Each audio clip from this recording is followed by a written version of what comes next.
This is KOPN 89.5 FM. My name is Mike Hagan. This is Radio Orbit. I'll be back in just a few minutes.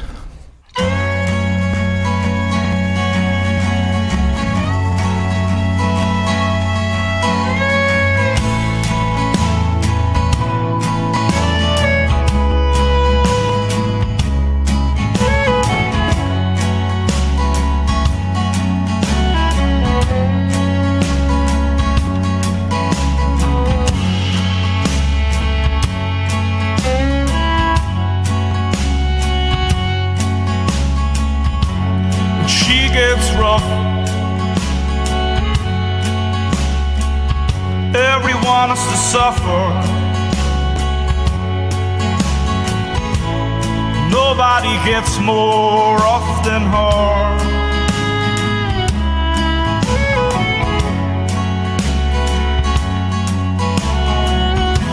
Sometimes it pays to wait, but risk a sealed fate.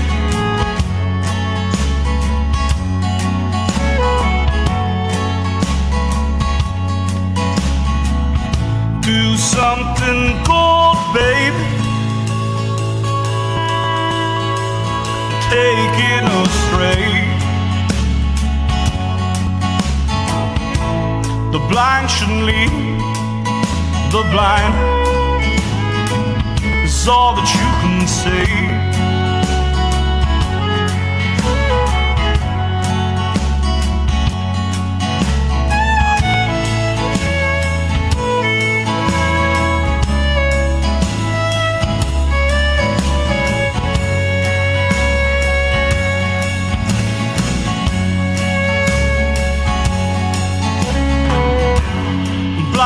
Blind, your sight it needs to be clear.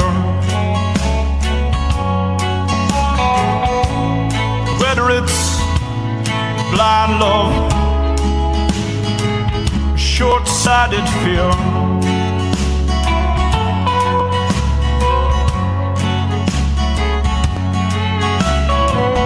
do something bold, babe. Taking us straight. The blind shouldn't lead the blind. Is all that you can say.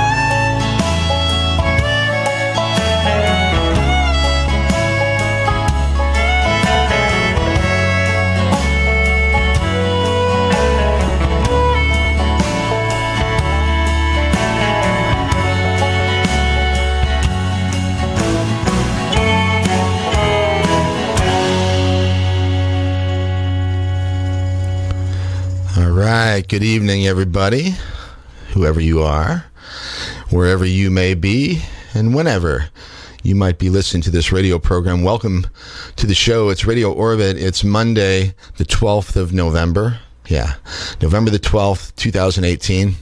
Thank you very much to everybody setting things up for us on these Monday nights. Good old Woody Adkins gets things going Mondays 3 to 5 p.m. with the Real Deal Country Show. Fantastic, classic, traditional country, western swing, Ameripolitan music. After that, we have Left Ahead Radio, talking politics. You had the guys talking today about the election results. Interesting program today.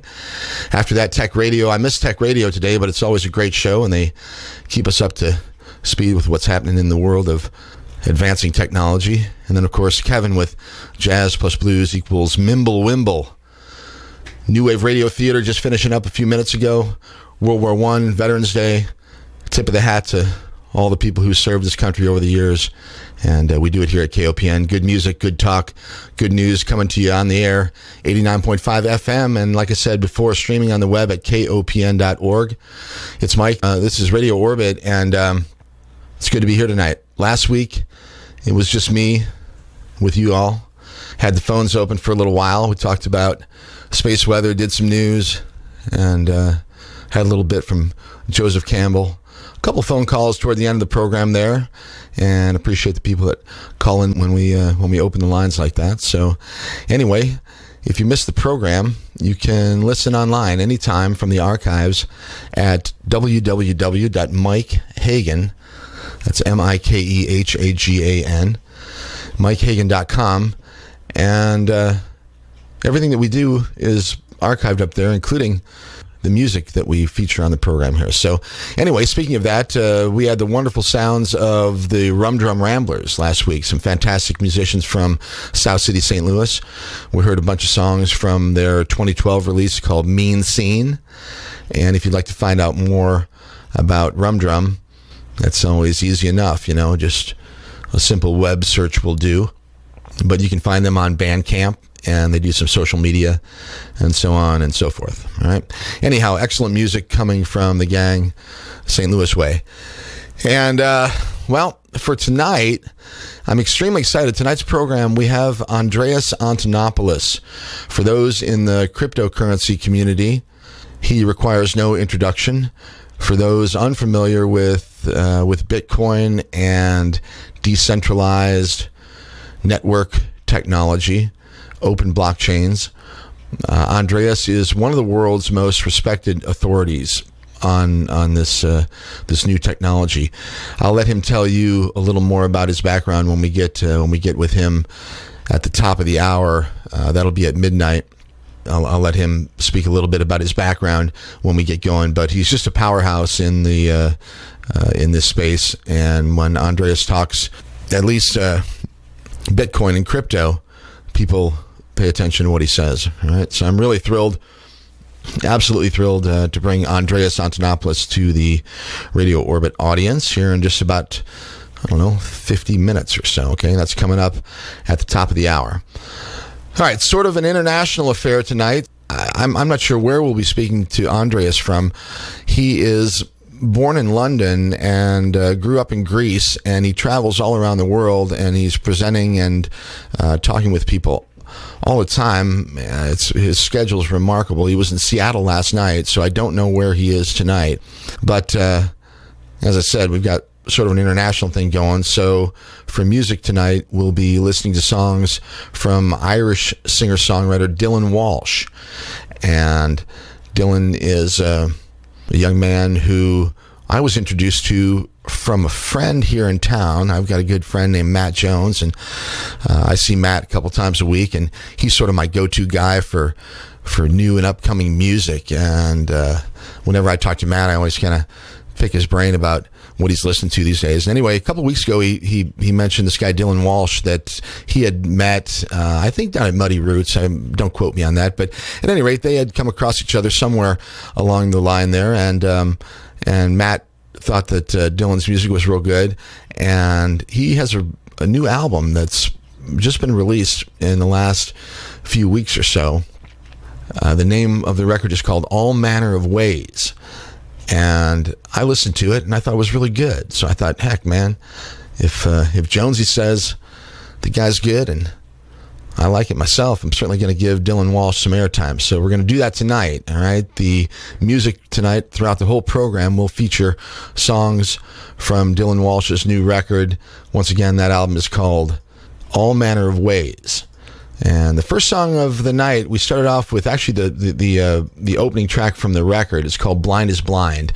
And we won't go through it track by track like that, but I did like the opening song there. So we opened the program with Blind is Blind from Dylan Walshe, and we'll hear more from Dylan throughout the program tonight, okay? All right. By the way, you can find information about him on the web at dylanwalshe.com, and that's DYLAN WALSHE, dylanwalshe.com. Okay? All right, like I said, we started out with a song called Blind is Blind, and I'm going to play another one or two here, maybe. There's a couple that aren't real long, so I think we're going to play Luck is a Beggar, Luck is a King, along with Lady Lee. And that'll give me 5 minutes or so to get my act together here, and we'll come back and we'll do space weather.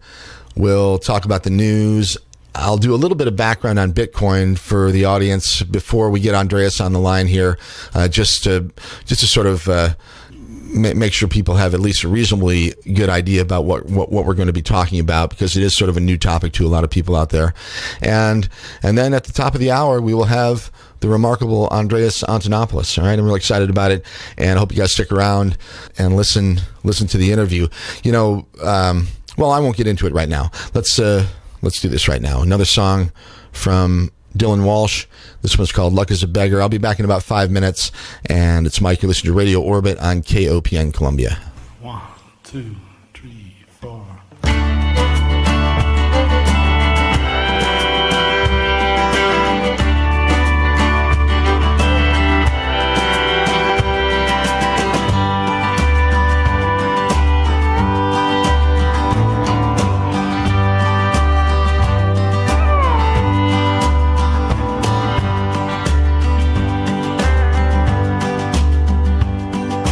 Luck is a beggar, luck is a king, all at once, all it brings.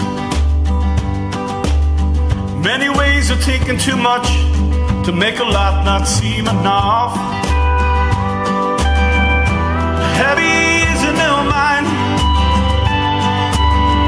a weakness dead in time. Could turn a love unkind, believe me.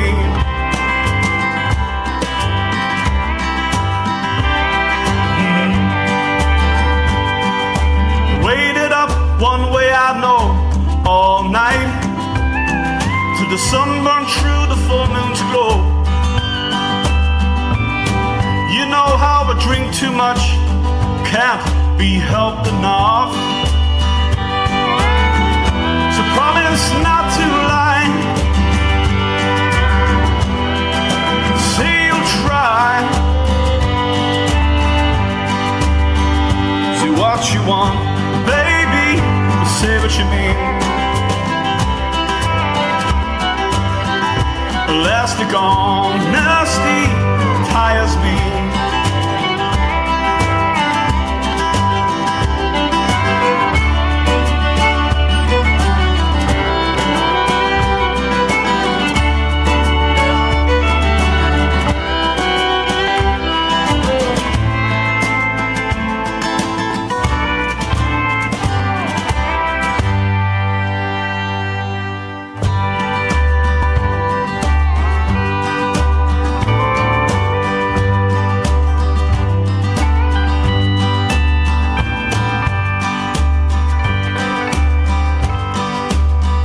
See what you want, baby, say what you mean. Elastic honesty tires me. Tires me.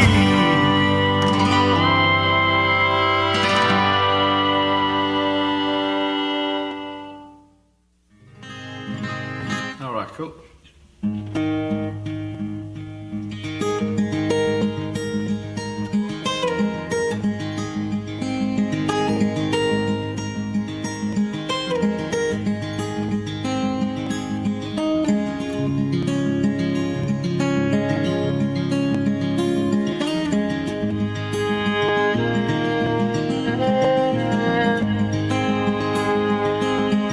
You said I was crazy, burden on sin. Call me old-fashioned, but I just can't give in.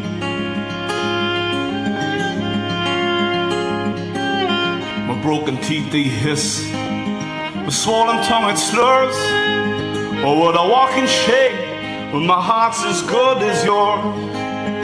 Since you were the brave one, do what needs to be done. But lately, you can't always run.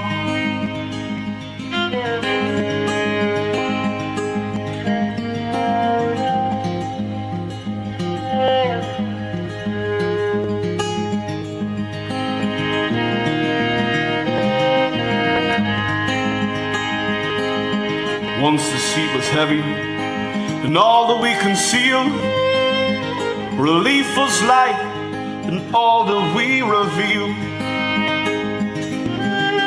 But now you're not so sure. You're gonna have to retake the deal. Lately, remind me what is real.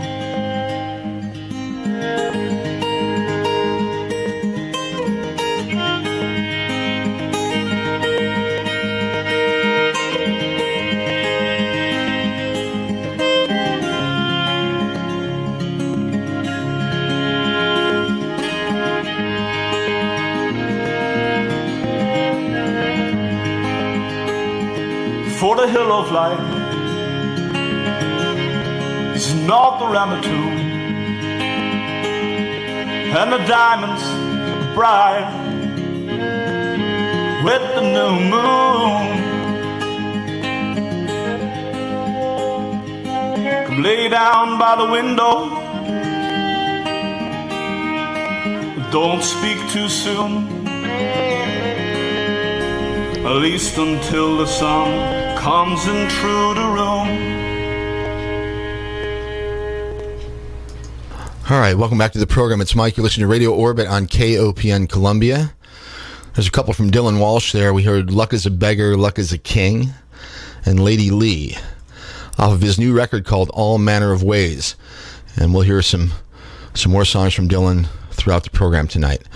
All right, it's Mike, and it's Radio Orbit, and about 20 after 11 now on the 12th of November.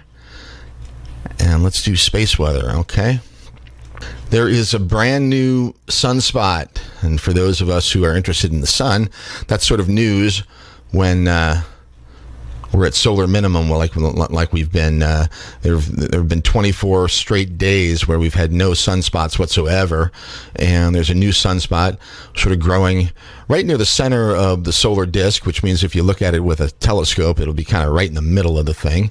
And there's some photos of up on the web if you like to see this kind of stuff. And I'm actually looking at one from a website called spaceweather.com. At any rate, amateur astronomers and professionals alike train their telescopes on the sun, and they are encouraged to do so because sunspot creation is pretty rare during solar minimum. All right, so, and it also contributes to the electromagnetic state of the planet and things like the aurora borealis. And there have been some beautiful photos for the last couple of weeks. We talked about it last week actually too, but yeah, if you lived up in the north, in the northern hemisphere, or I guess in the northern latitudes, you'll see some beautiful skies in the nighttime hours here. In fact, there was a really cool photo that was taken from somebody in Finland, I think it was, just last night, and the northern lights actually in this particular photo, it looked like a bird, like a hawk or an eagle or something flying out from within all these beautiful colored green and blue and lavender colored lights in the sky. They were saying it was more like a phoenix, but I don't know. I mean, what's a phoenix look like? Anyway, it looked like a bird for sure, though. It was pretty cool. So anyway, if you look up in the sky, you never know what you'll see. So it's kind of good to take a look up there once in a while and realize that not everything is happening right down here. A lot of stuff happening up there in the skies above our heads as well, okay? All right. Speaking of that, there is a new comet in the morning sky. Just last week, there were 3 amateur astronomers. It's amazing how many astronomical discoveries happen now from so-called amateurs. The technology has advanced in so many different ways over the last, 20 years. Obviously since the development of the computer, and maybe 100 years if you count electricity, because that's when it really all gets going. But at any rate, since the computer development has really accelerated in the last 20 or 30 years, and we have the internet now with the ability to communicate really quickly with one another and share information and data, the amateur astronomers are no different in the sense that the technology has allowed those people to get right in the thick of things. It used to be that the optical requirements to do real astronomy were, they were too significant for the average person to be able to bear financially, because you really needed a lot of expensive equipment in order to do it. Over the last couple of decades, telescopic equipment has gotten much more reasonable in price, and at the same time really, really increased in its accuracy and efficiency as well, much like technology in general. So there are many astronomers out there who don't work for NASA, or they don't work for the European Space Agency or any particular agency like that. They're just guys and girls that have a hobby, and they like to, train their scopes on the sun or other things up there in the sky. And because the technology now has gotten to the point where amateurs can really have access to some cool stuff, they really come up with some great discoveries. And this happened again last week, where a new comet was discovered by 3 astronomers, 1 in Arizona, 2 in Japan. And the comet has been named Machholz Fujikawa Iwamoto. And they typically name these things after the people that discover them. So in this case, those are the 3 last names of the astronomers that spotted this thing. Anyway, it's gotten much brighter in the last few days, and now it's glowing like a little fuzzy 8th magnitude star. And if you can train your scopes or your mind on the constellation Virgo, you will see this lovely comet flying through the constellation right now. Now, the discovery of a comet is a rare event always, and pretty cool stuff. And the fact that it was done by an amateur, or by 3 amateurs, I think is pretty cool. So congratulations to those guys. What else do we have here?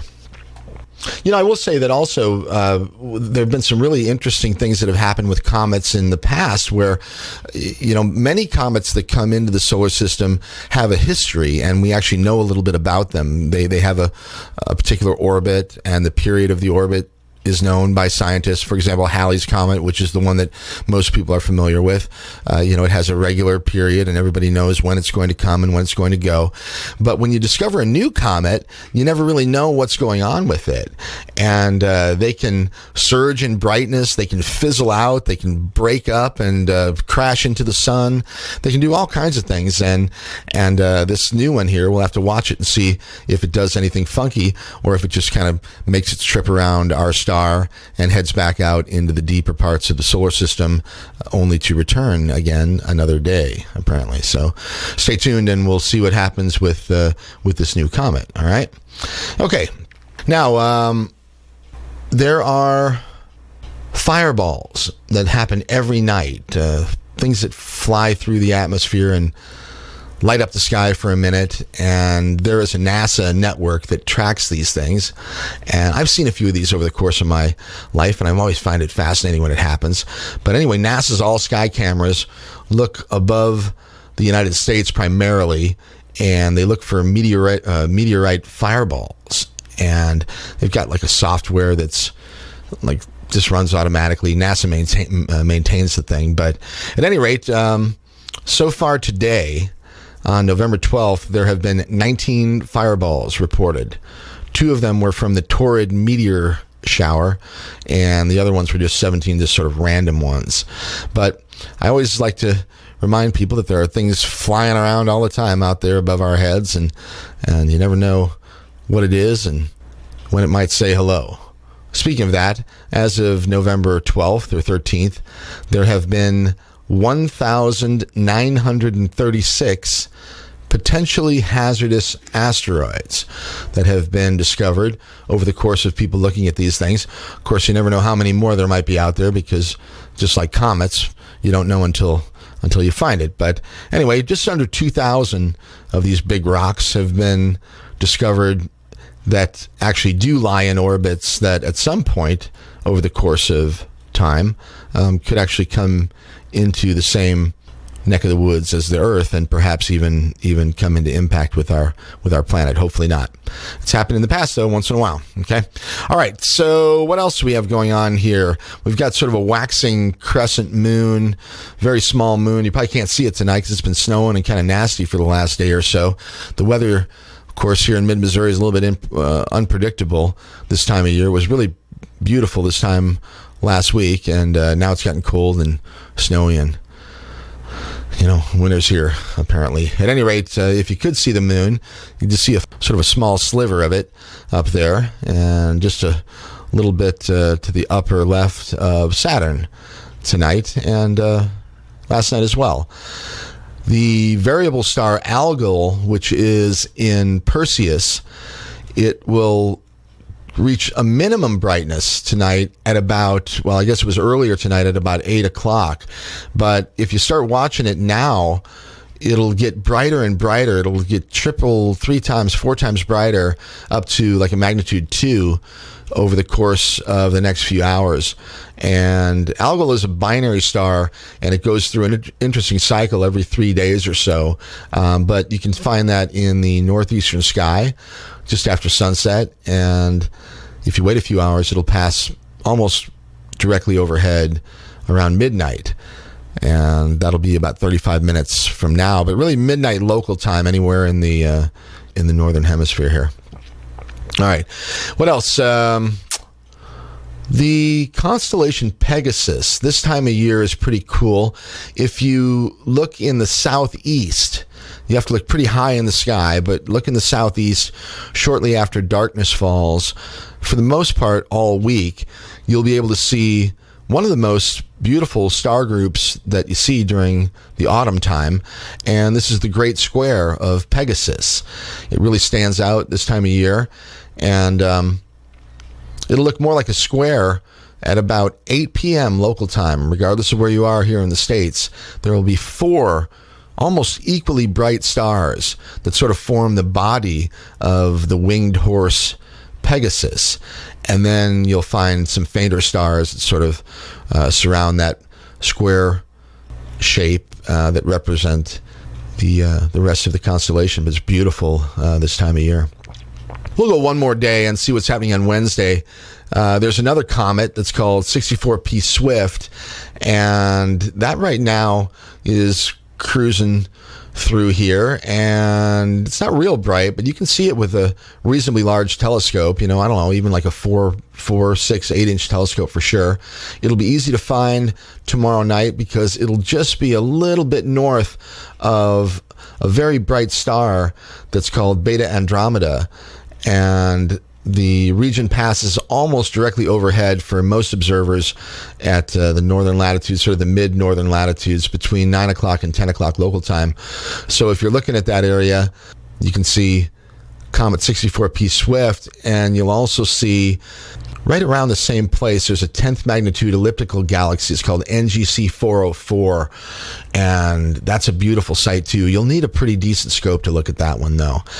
And the last thing, the moon reaches apogee. Apogee is the farthest point in the orbit around the Earth. So as the moon is zipping around the Earth, it's not a perfectly round or circular orbit, as Mr. Kepler thought. It is actually an elliptical orbit, and the distance between the Earth and the moon isn't always the same, I guess is what I'm trying to say. So there are times when the moon is closer to the Earth, and there are times when it's further away. Well, apogee is the furthest point from the Earth, and that happens on Wednesday at about 11 o'clock in the morning on the East Coast. Right? All right, so that's what's happening in the skies above our heads. Always interesting to expand your scope a little bit. We live on a very small rock that's flying through space along with a whole bunch of other rocks and a whole bunch of other things, and we tend to get caught up in events and actions that happen right here on Earth, but we're also involved in larger things that do affect us, even though we may not really be that aware of it. So anyway, that's space weather for today, November 12th. 2018. Let's play another song here from Dylan Walshe, and then we'll come back And I'm not sure what we'll do when we come back. We'll do a little news for sure, but I may have a couple other things to talk about, okay? This one is called At Sea. Actually, I'm going to play Cut It Down. I like this song.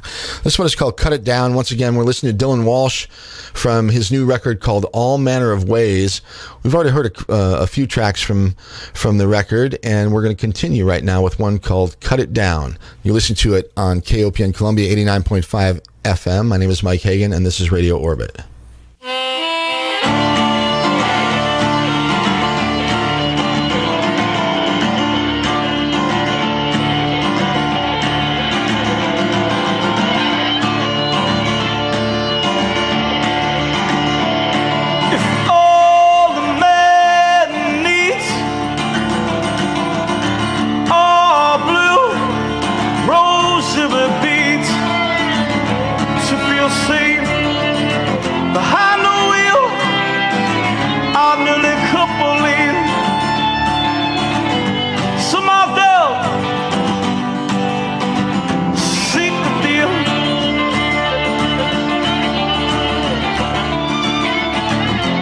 Getting close to blind faith, even a lifetime's wait. Might not find out if it's real.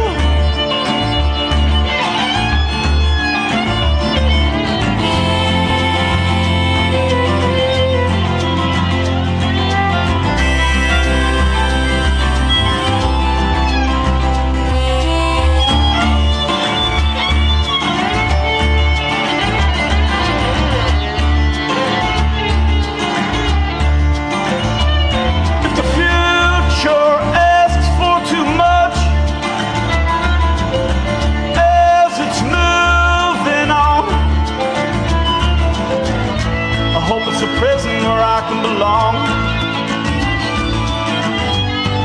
The past it tries to teach, the past it tries to teach, good things don't last long.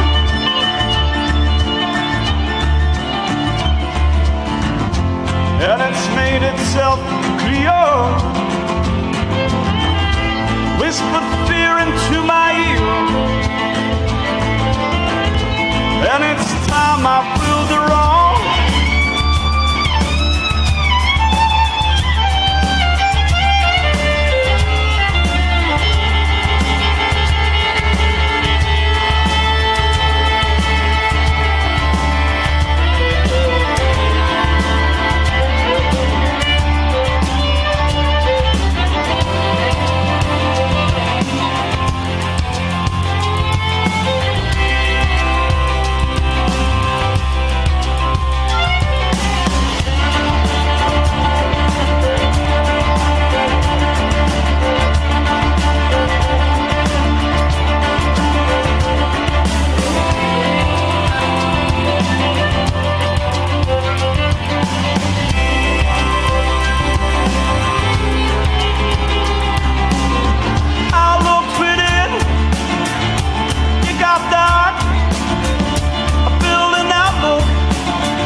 And it's time I proved it wrong.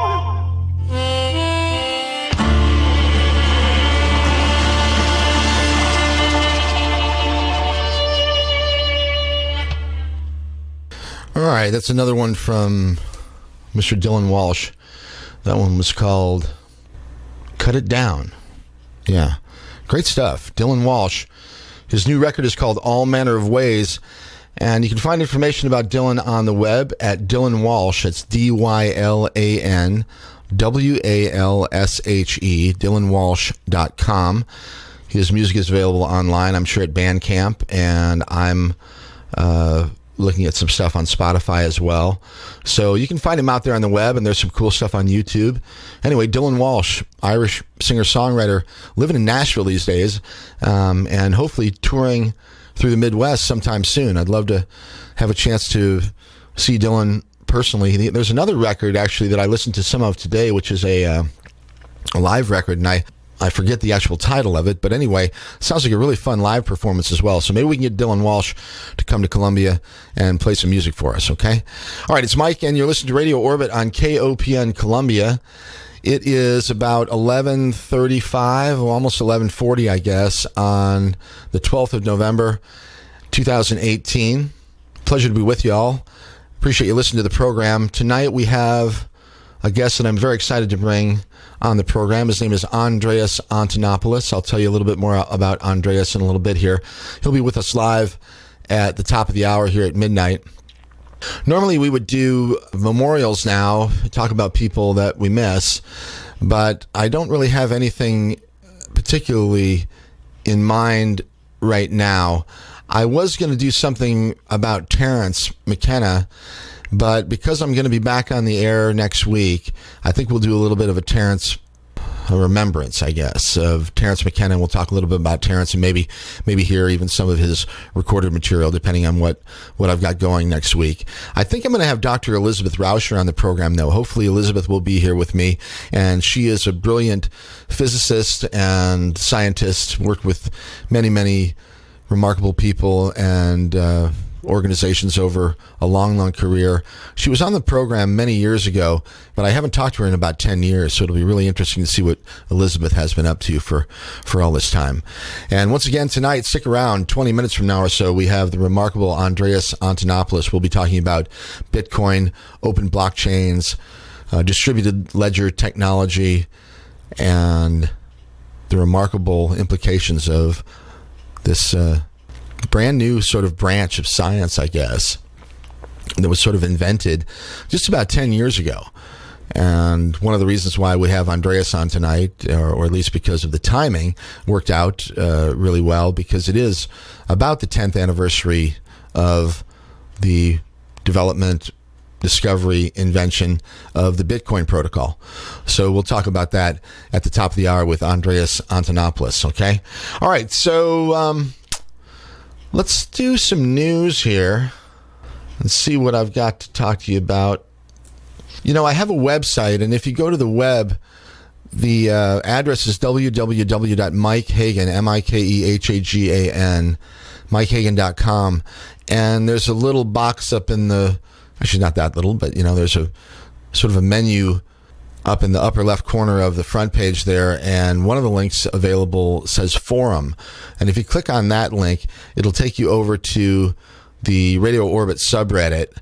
From there, you can see all kinds of cool stuff, because there's a whole bunch of news and stories that I've put up and post up there online that people can read and take a look at and study and comment on, post their own stuff if they wanted to, and all that. So once again, the website is MikeHagan, MikeHagan.com, and just click on the link that says Forum, and then you can kind of go along with what I'm reading from here. So I actually should do that here. So let me go here.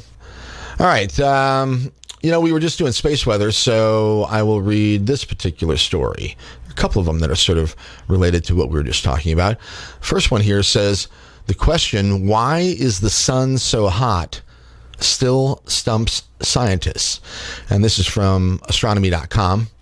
This is what it comes down to. Our star's outermost atmosphere, which is called the corona, is much hotter than the layers below. Why? The fact that the sun is hot should not be news to a single person. The sun's surface is about 10,000 degrees Fahrenheit, which seems toasty enough. But surrounding the sun is an atmosphere of sorts that's called the corona. This envelope of superheated gas, plasma actually, measures more than 3 million degrees. And scientists are still trying to figure out how this outer layer could be so much hotter than what lies beneath it. The part that confuses scientists is quite simple. Since the sun's heat source, which they do understand, apparently, is at its core, it should more or less cool as you move farther away from the center, but that isn't what they observe. So even with the sun right there, it's not enough to explain how the corona is so much hotter than the outer layers. And before we move on, it's probably a good reminder that heat is actually a measurement of how fast atoms are moving. So solar physicists are mostly looking for ways to accelerate that material in a way that somehow happens only in the corona. But again, this is an interesting example of our own star, something that is in our own neighborhood, our own solar system, obviously the center of it, and it's still very mysterious. We really don't know exactly what's happening on the sun, even though they claim to know exactly, like they say, well, we know what's happening in the core, we just don't know what's happening on the corona. Well, I would say that if you don't know what's happening on the corona, you probably don't know what's happening on the core. And can be said of most things that are outside of our own world, and even for our own planet Earth, many, many things that we still just don't understand. So, human beings have done a great job of trying to learn as much as possible over these many, many years that we've been stomping around on the planet. But in light of what really can be known, I think that we're still actually quite infantile in our actual knowledge of what's going on. And I think that stories like that sort of lay that out to bear. Anyway, good question. Why is the sun so hot? All right, here's another one. MIT researchers reveal a plan for a giant laser porch light, quote unquote, in space to make it easier for aliens to find us. All right, so here's an idea. A pair of MIT researchers have proposed a radical method for making our presence known in the universe.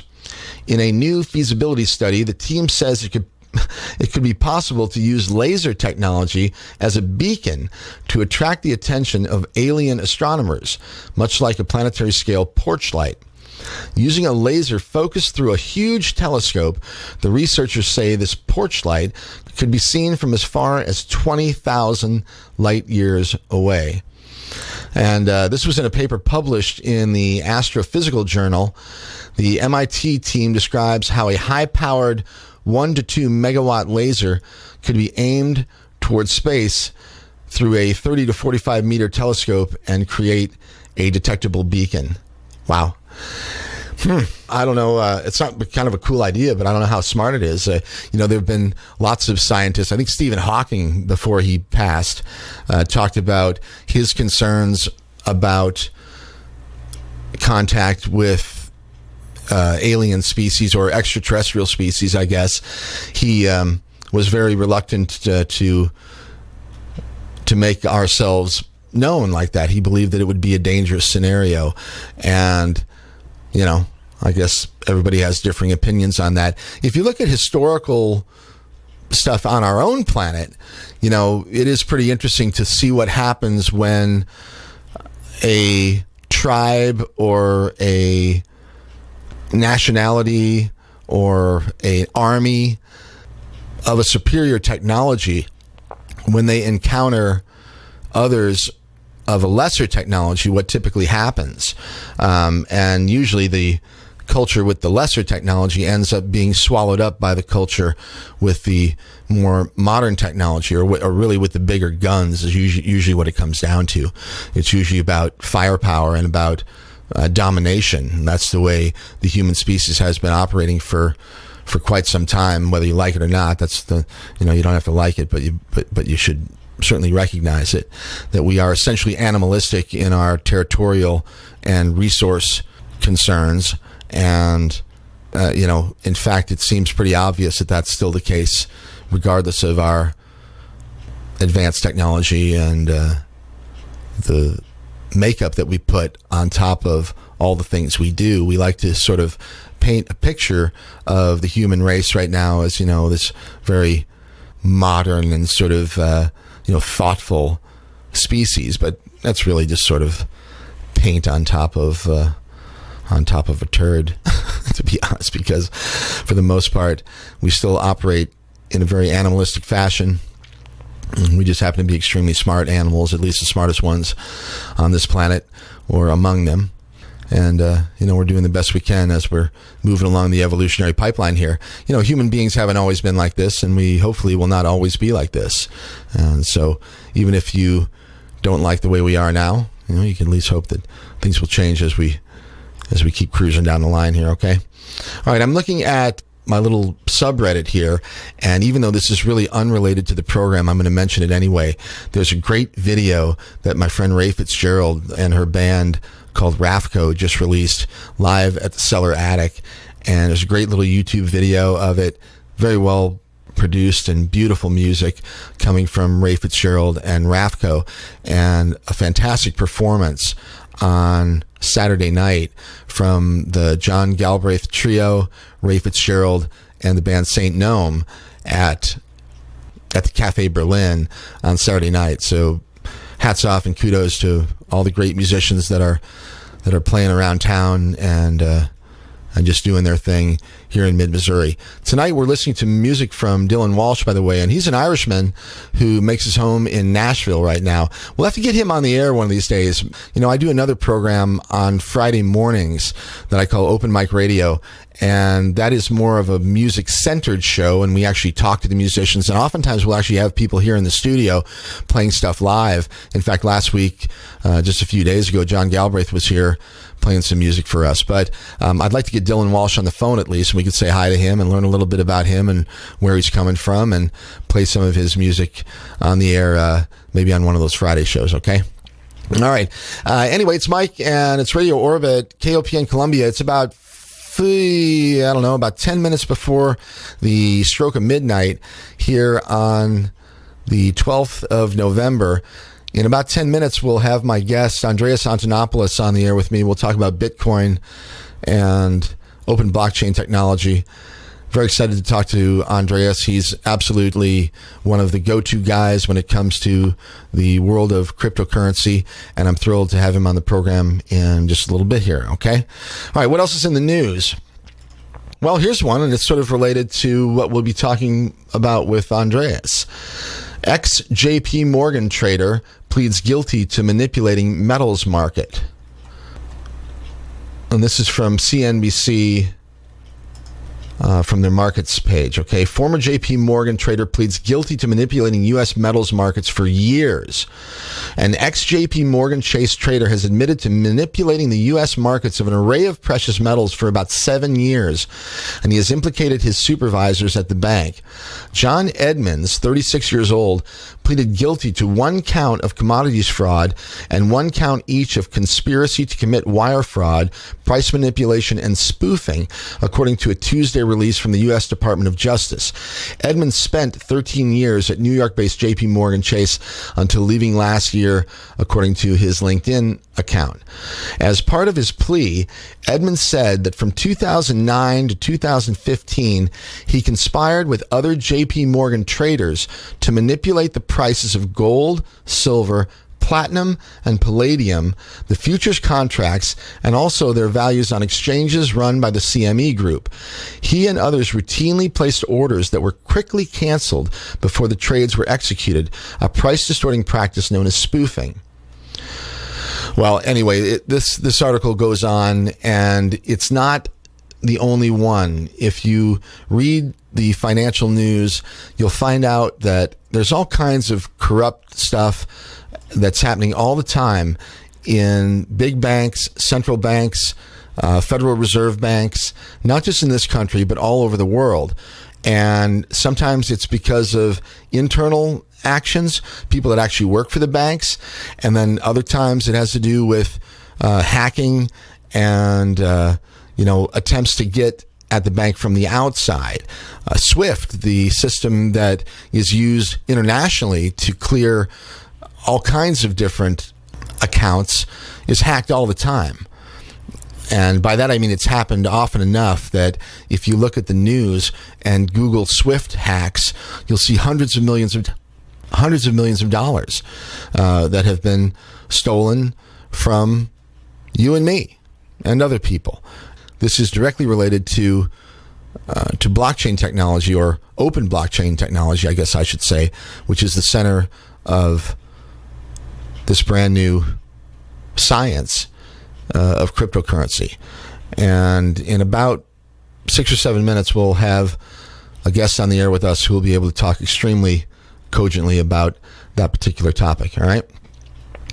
Here's a good one. This is from Russia Today, of course, and it is a true story, though.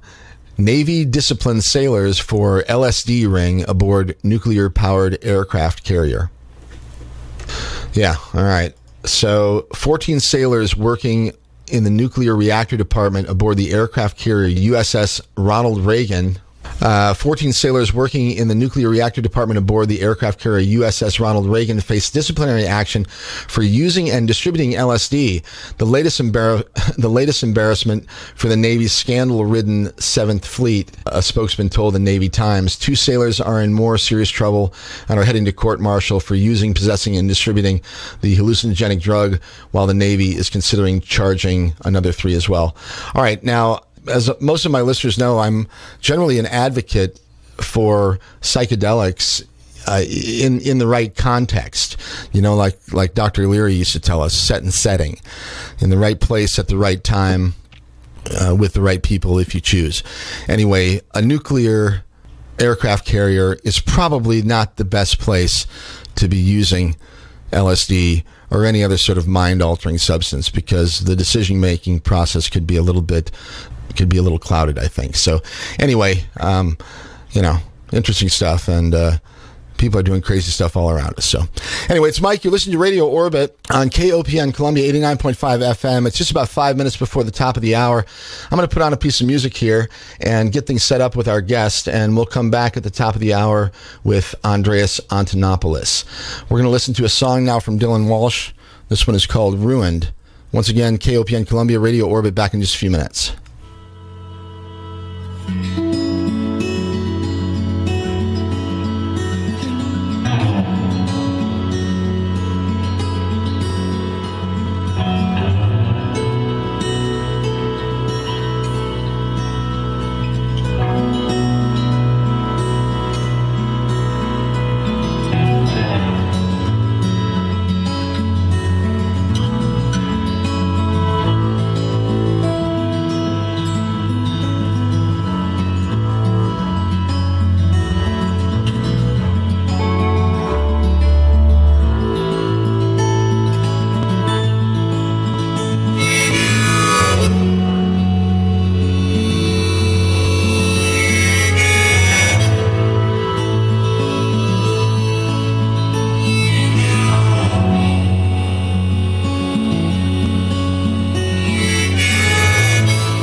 Am being ruined,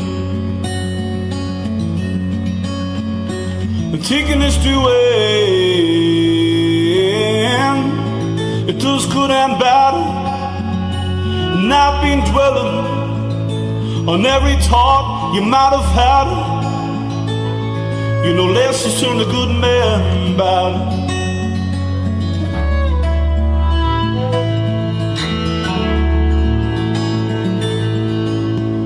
I've said too much and not enough. I wondered if the words would sound better in a letter written to be read by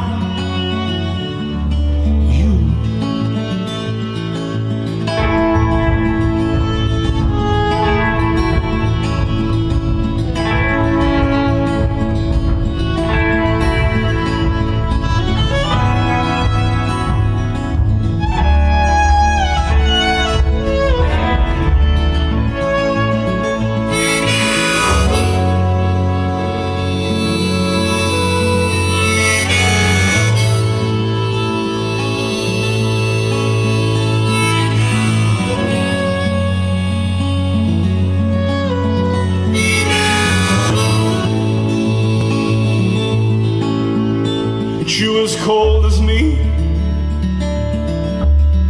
I said and reached for her.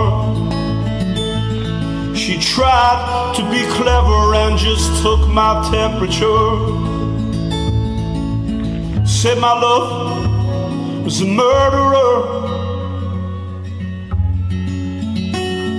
that my heart was a hollow grave begging to bury her. Don't be hard, babe.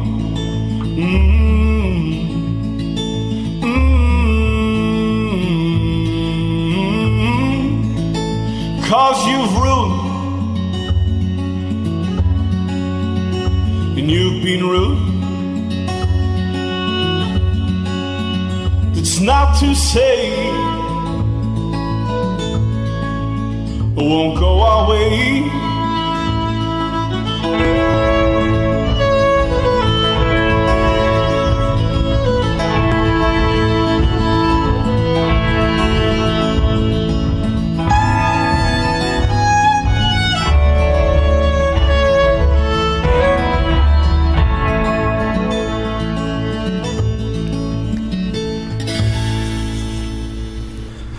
All right, lovely song there from Mr. Dylan Walshe, Irish singer-songwriter.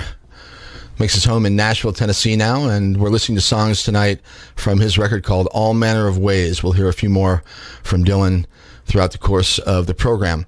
I have a response to a friend, actually somebody who has sent me an email earlier tonight about the lottery, which I was talking about last week. And I wanted to grab this piece and read it really quickly because this is my position on the lottery. To everybody out there who thinks they're going to make millions of dollars on Powerball and this and that, okay? This is a very relatively short snippet from George Orwell's 1984. Okay. The lottery, with its weekly payout of enormous prizes, was the one public event to which the proles paid serious attention. It was probable that there were some millions of proles for whom the lottery was the principal, if not the only reason for remaining alive. It was their delight, their folly, their anodyne, their intellectual stimulant. Where the lottery was concerned, even people who could barely read and write seemed capable of intricate calculations and staggering feats of memory. There was a whole tribe of men who made their living simply by selling systems, forecasts, and lucky amulets. Winston had nothing to do with the lottery, which was managed by the Ministry of Plenty, but he was aware, indeed everyone in the party was aware, that the prizes were largely imaginary. Only small sums were actually paid out, the winners of the big prizes being non-existent persons. Once again, George Orwell from 1984. All right, it's Mike. You're listening to Radio Orbit, KOPN Columbia. I'll be back in 1 minute with Andreas Antonopoulos.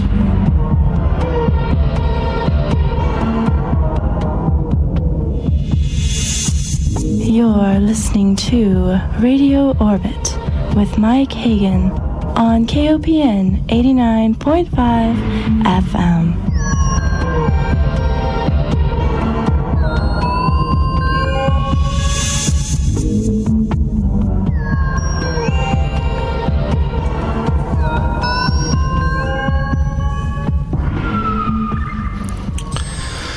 All right, good evening, everyone. My guest tonight is a best-selling author. He's a speaker and educator and one of the world's foremost Bitcoin and open blockchain experts.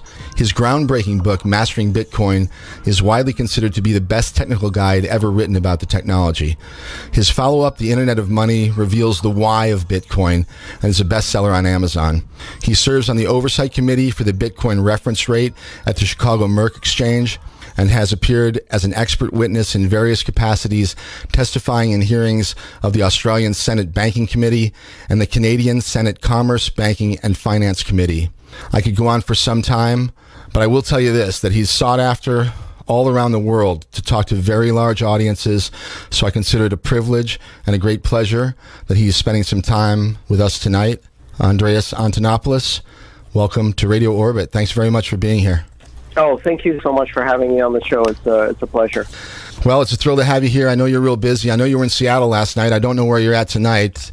Still in Seattle. We just finished the Internet of Money show here in Seattle. Fantastic. Well, maybe we can talk a little bit about that in a little bit here, okay?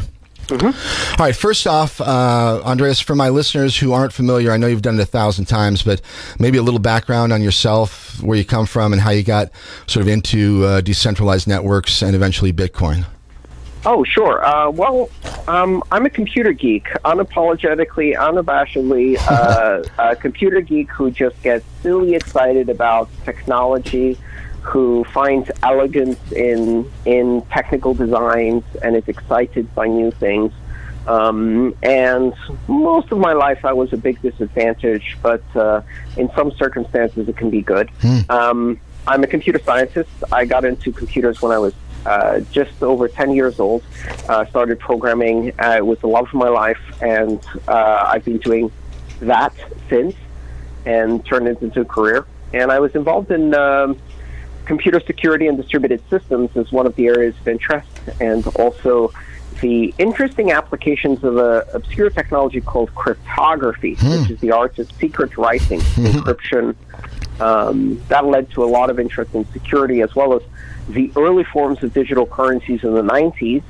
And then I managed to miss the first 3 years of Bitcoin, but then when eventually I heard about it and read about it, it just clicked and ticked all the boxes and hit all of the areas of interest that I had throughout my career. And I just dropped everything else and went into it full time, and I've been working in the cryptocurrency space since then.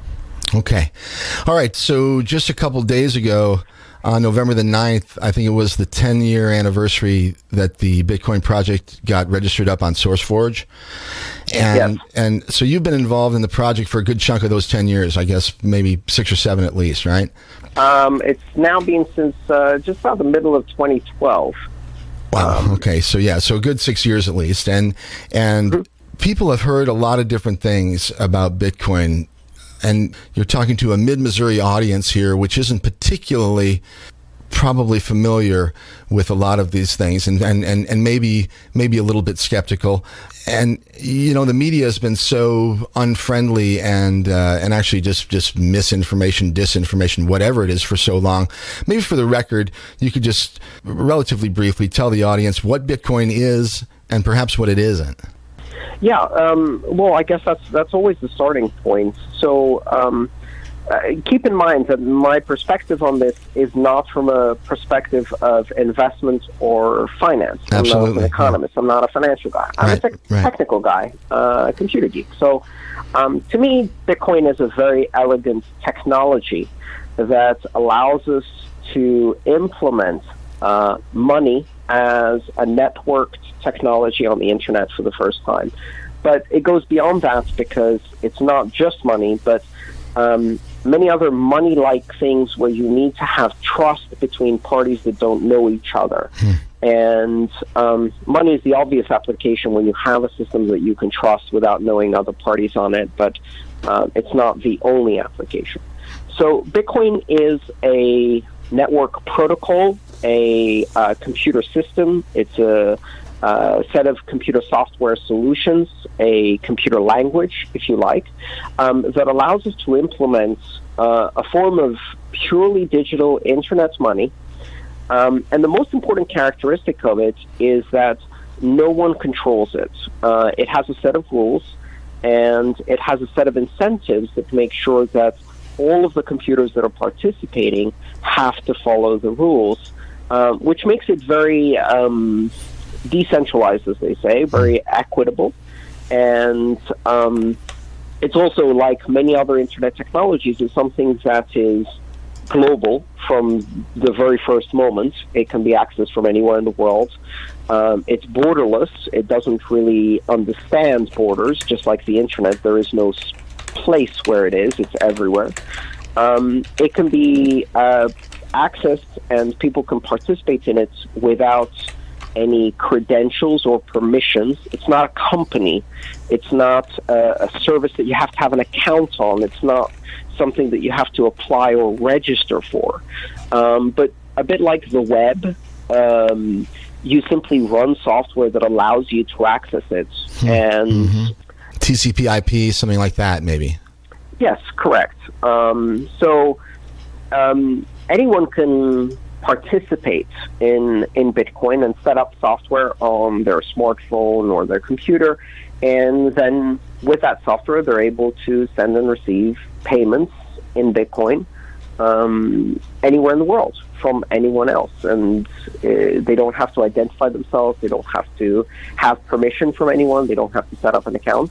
And once they have Bitcoin and send and transmit and receive Bitcoin, it's entirely under the control of that individual. No one can stop you from doing it. No one can seize your funds or prevent you from doing transactions. So just like on the internet, if you want to access a website or if information wants to flow out there, it's very difficult to censor or stop. It's very difficult for, let's say, oppressive governments to put barriers in place to prevent their own people from accessing. And Bitcoin does that for money. It enables the free flow of money and gives complete power to just regular people who can use this.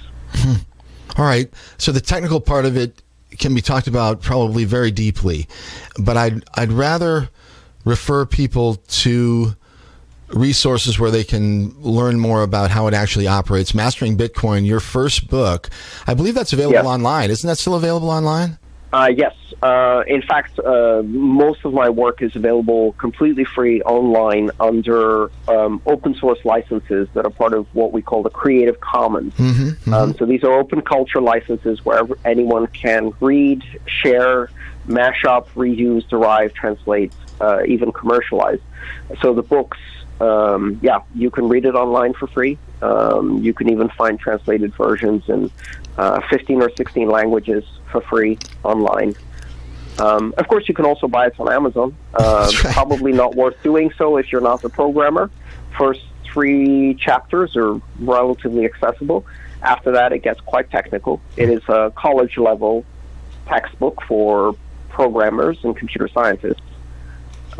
So it might not be suitable for everyone. Okay. And then the other book that I've published was a series of 2 books, is The Internet of Money, which is not about how Bitcoin works, but rather why it matters and what impact I think it can have on society and the world. Okay, well, before we get there, I'm going to say that the website for Andreas is just Antonopoulos.com. It's ANTONOPOULOS.com. You can link there directly from my site as well at MikeHagan.com. Can they link to the books? Okay, so pardon me.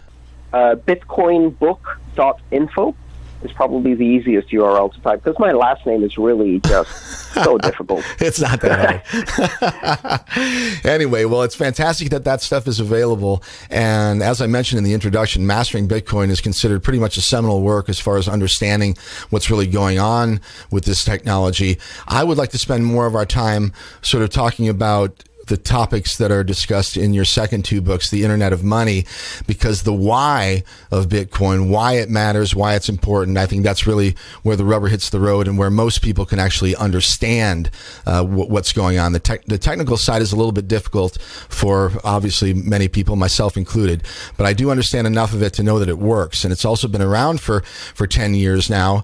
So clearly, 10 years maybe not be that much time, but it's certainly a little bit of time when you consider the people that have tried to take this thing down.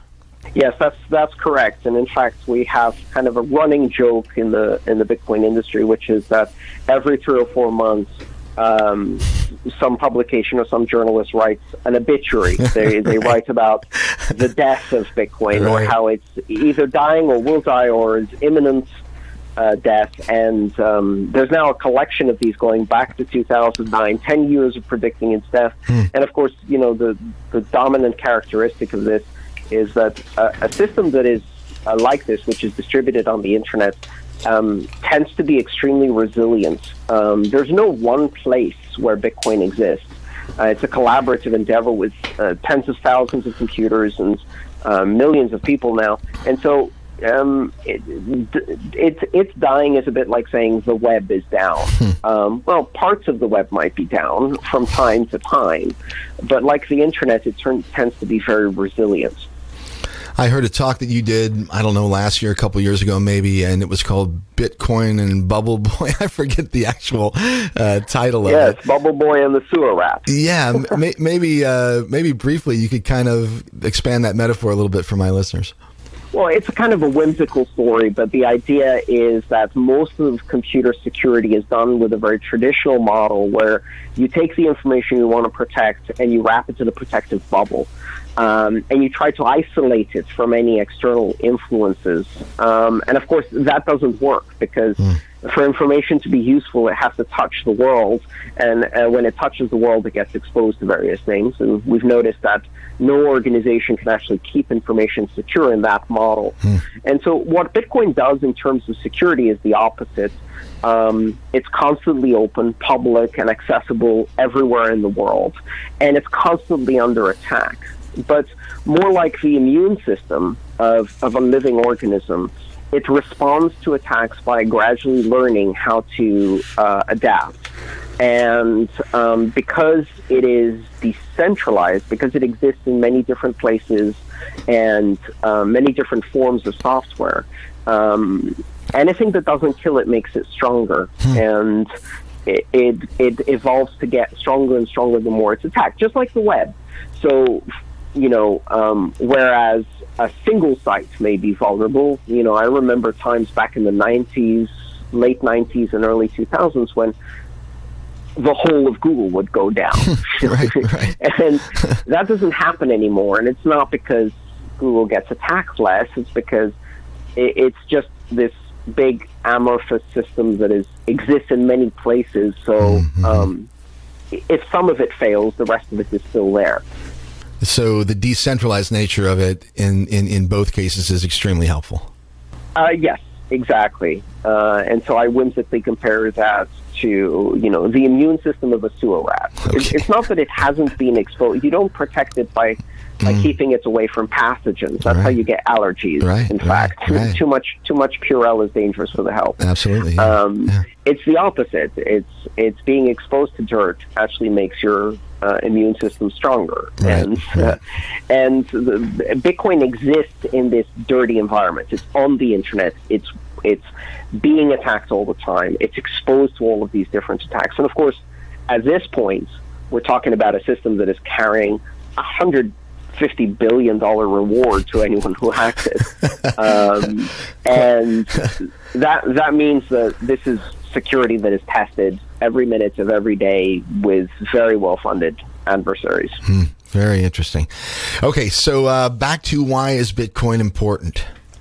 And this could be a conversation of many hours, I'm sure, but let's, just get into it as much as you'd like. So, there's a whole variety of reasons, and I think in many cases the answer why Bitcoin is important depends very much on where you are and what kind of situation you're facing. The bottom line is that we live in a world where, despite the 25-year history of the commercial, broadly available internet, the availability of banking services, financial services, international banking hasn't really expanded. In fact, if anything, we're beginning to see more isolation in the world where fewer people are being served. We're putting up barriers and walls between our financial systems. And what that ends up meaning is that literally billions of people in the world have no access to banking and financial services. They're cut off from the world economy.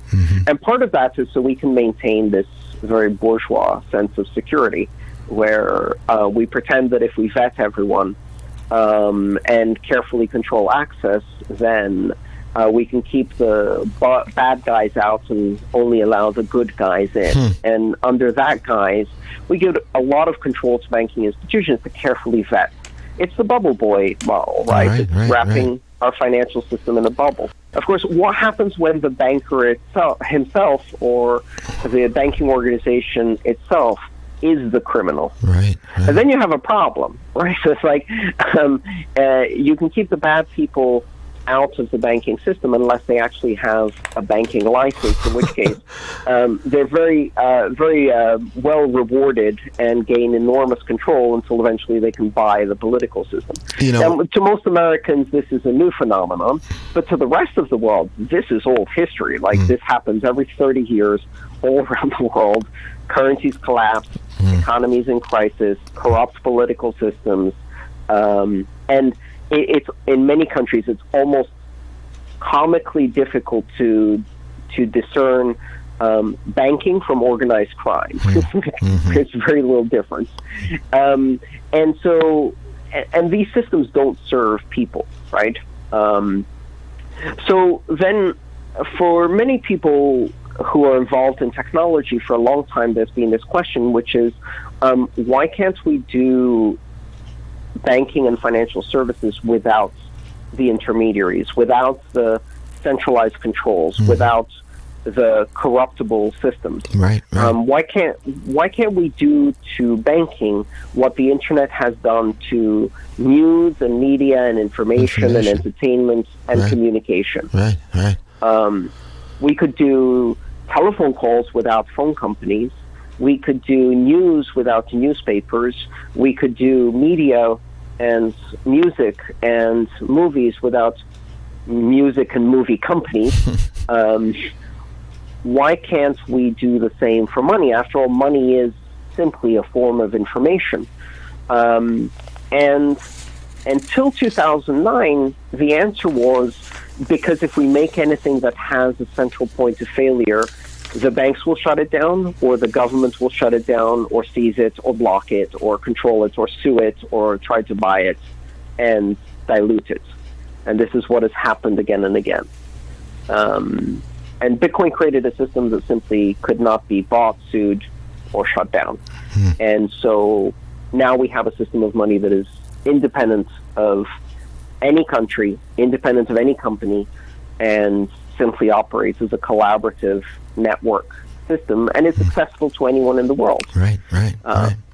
You know, before I brought you on the air, I was reading some news, and there was a story from CNBC about a former JP Morgan trader who pleaded guilty just last week to manipulating the U.S. metals markets for years, and basically with the bow from his supervisors, of course, you know, and of course they never go to jail. It's only the small things. Of course not. And I've also so that's an internal one of the ones from the inside. But then I read stories now and again where SWIFT, you know, the international clearing system that many of these countries use, that gets hacked often enough, and we're talking hundreds of millions of dollars sometimes. Billions, in fact. And, you know, I mean, if you look at the history, I mean, there's mountains and mountains of evidence that the vast majority of money laundering is done by banks on behalf of governments.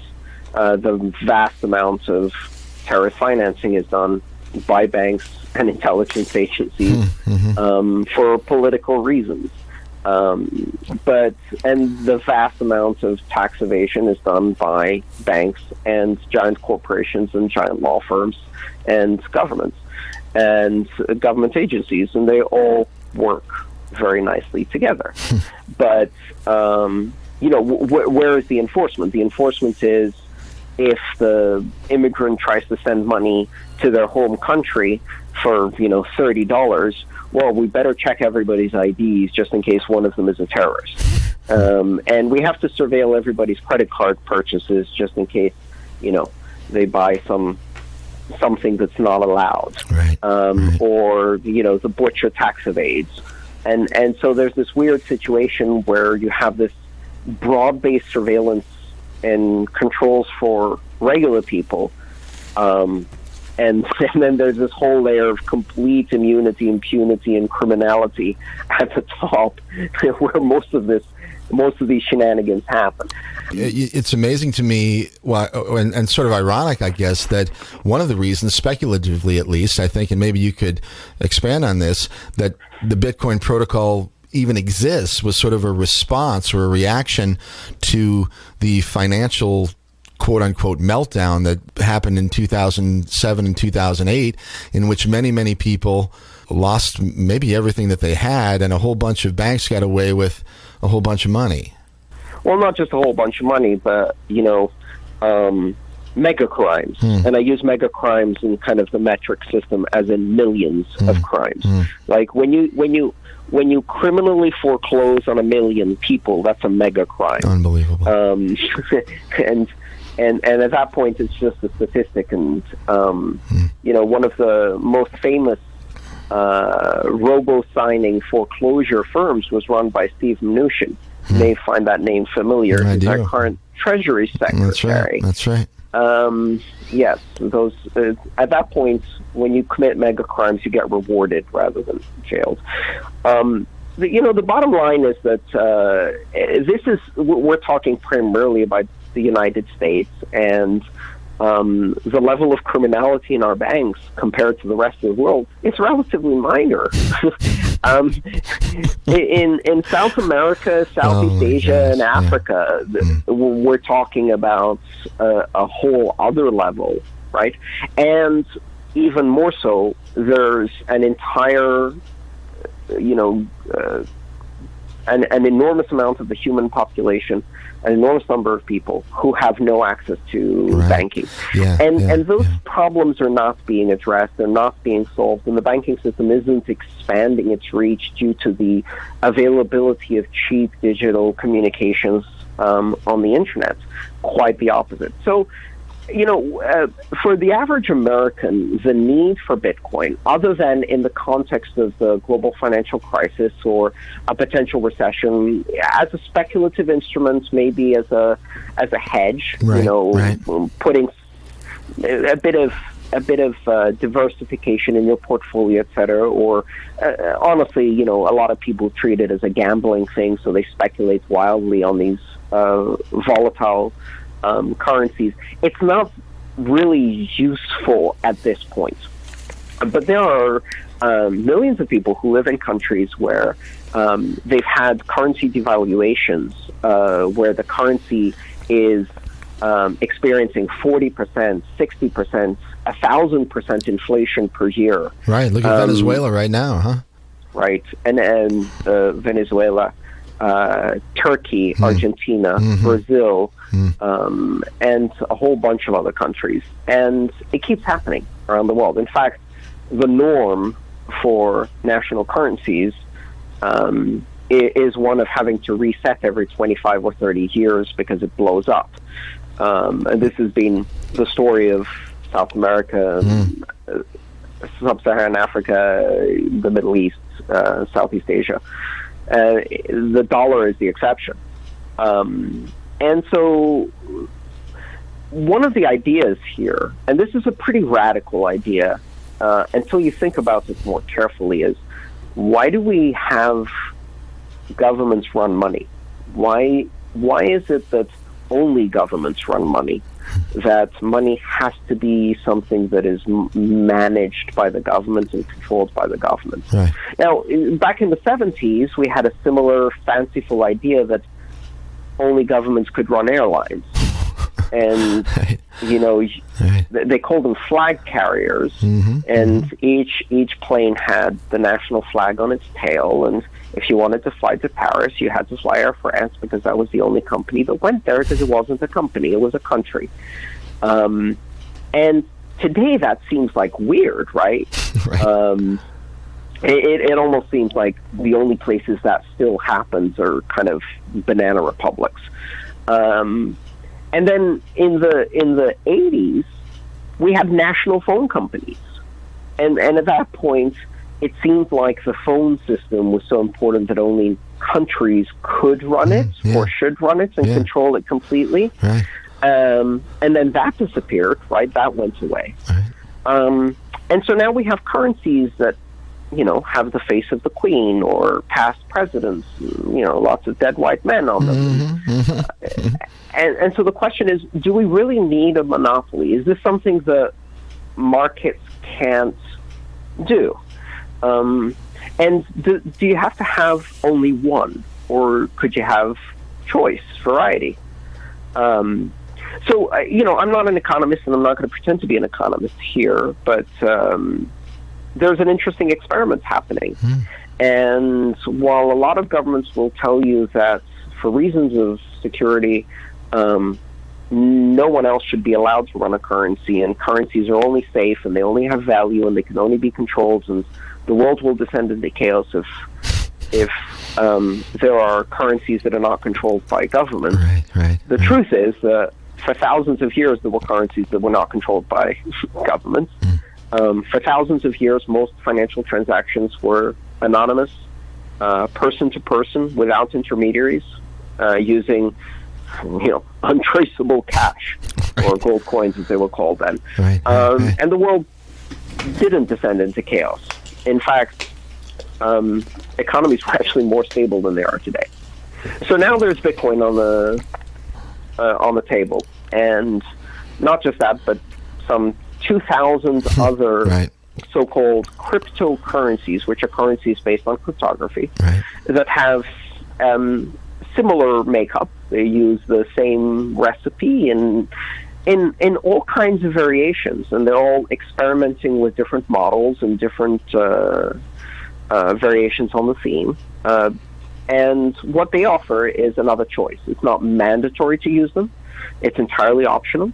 And if you choose to use these currencies for whatever reason you think they might be useful, you participate in that experiment. And it's entirely voluntary. And people are using them. And of course, the immediate response we've had from governments has been, I like to call it, they're going through the 5 stages of grief. So they start with denial.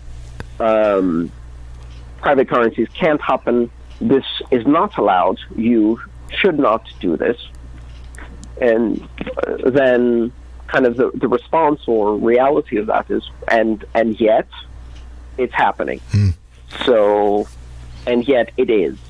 And there's a kind of argument of it's not money, which I find very funny, because I went to a central bank conference where I heard someone do a whole presentation about how cryptocurrency was not money, and I got up and I said, I paid for the plane ticket and the hotel to come to this conference using cryptocurrency, and there's always someone who is willing to take it and give me some product or service in return. That's my own life experience negates your premise.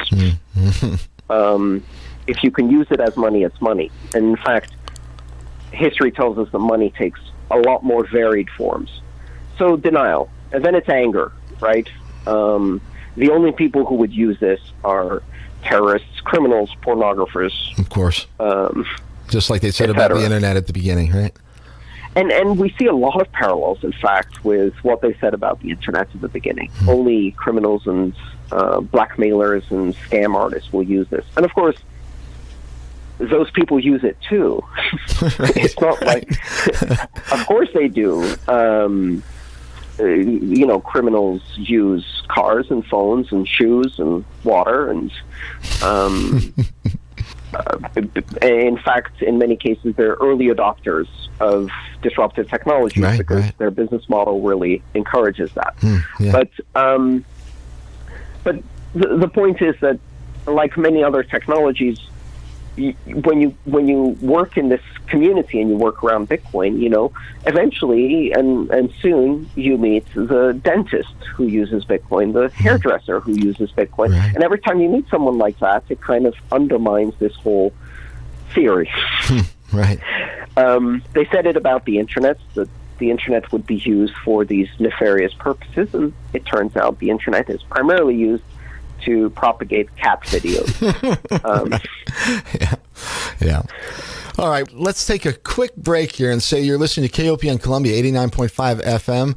This is Radio Orbit. My name is Mike Hagan. My guest is Andreas Antonopoulos. You can find information about Andreas on the web at antonopoulos.com. You can also follow him on Twitter at TONOP, I should say. Anyway, just go out there and look for him. He's very easily accessible out there on the web, and there is a whole host of information that he has shared with the world over the last many years, and he's got a great YouTube channel and all kinds of stuff that he's done since he's gotten involved in cryptocurrency, and we're fortunate to have him with us tonight. So, all right, back to you, Andreas, and let me sort of switch gears here for a minute, if you don't mind.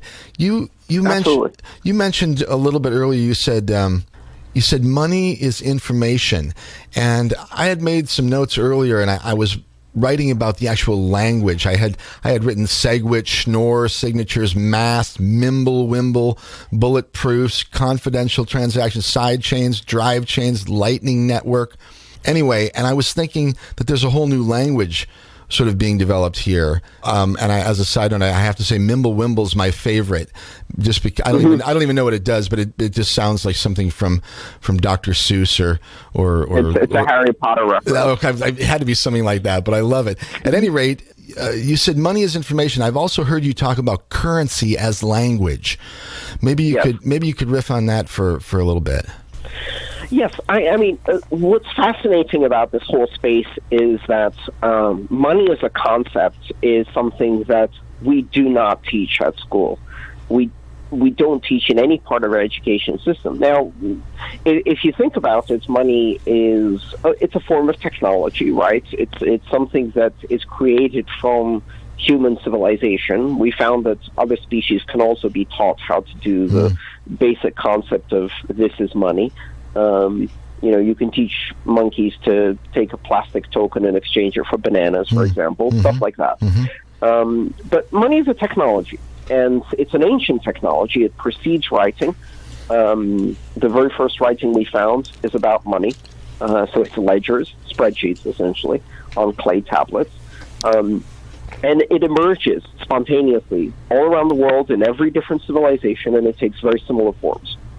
Usually it involves finding something that is relatively rare in your environment, beads, feathers, shells, giant rocks, coconut husks, etc. But that's not local. So if it's shells, that's good money in a mountain. It's not very good money on a beachside. Right. Because there's too many of them, right? So it has to have certain properties. Right, so scarcity is a big part of it. Yes, it has to be rare. It has to be transportable. If it's, usually most forms of money are such that you can carry them easily and move them around.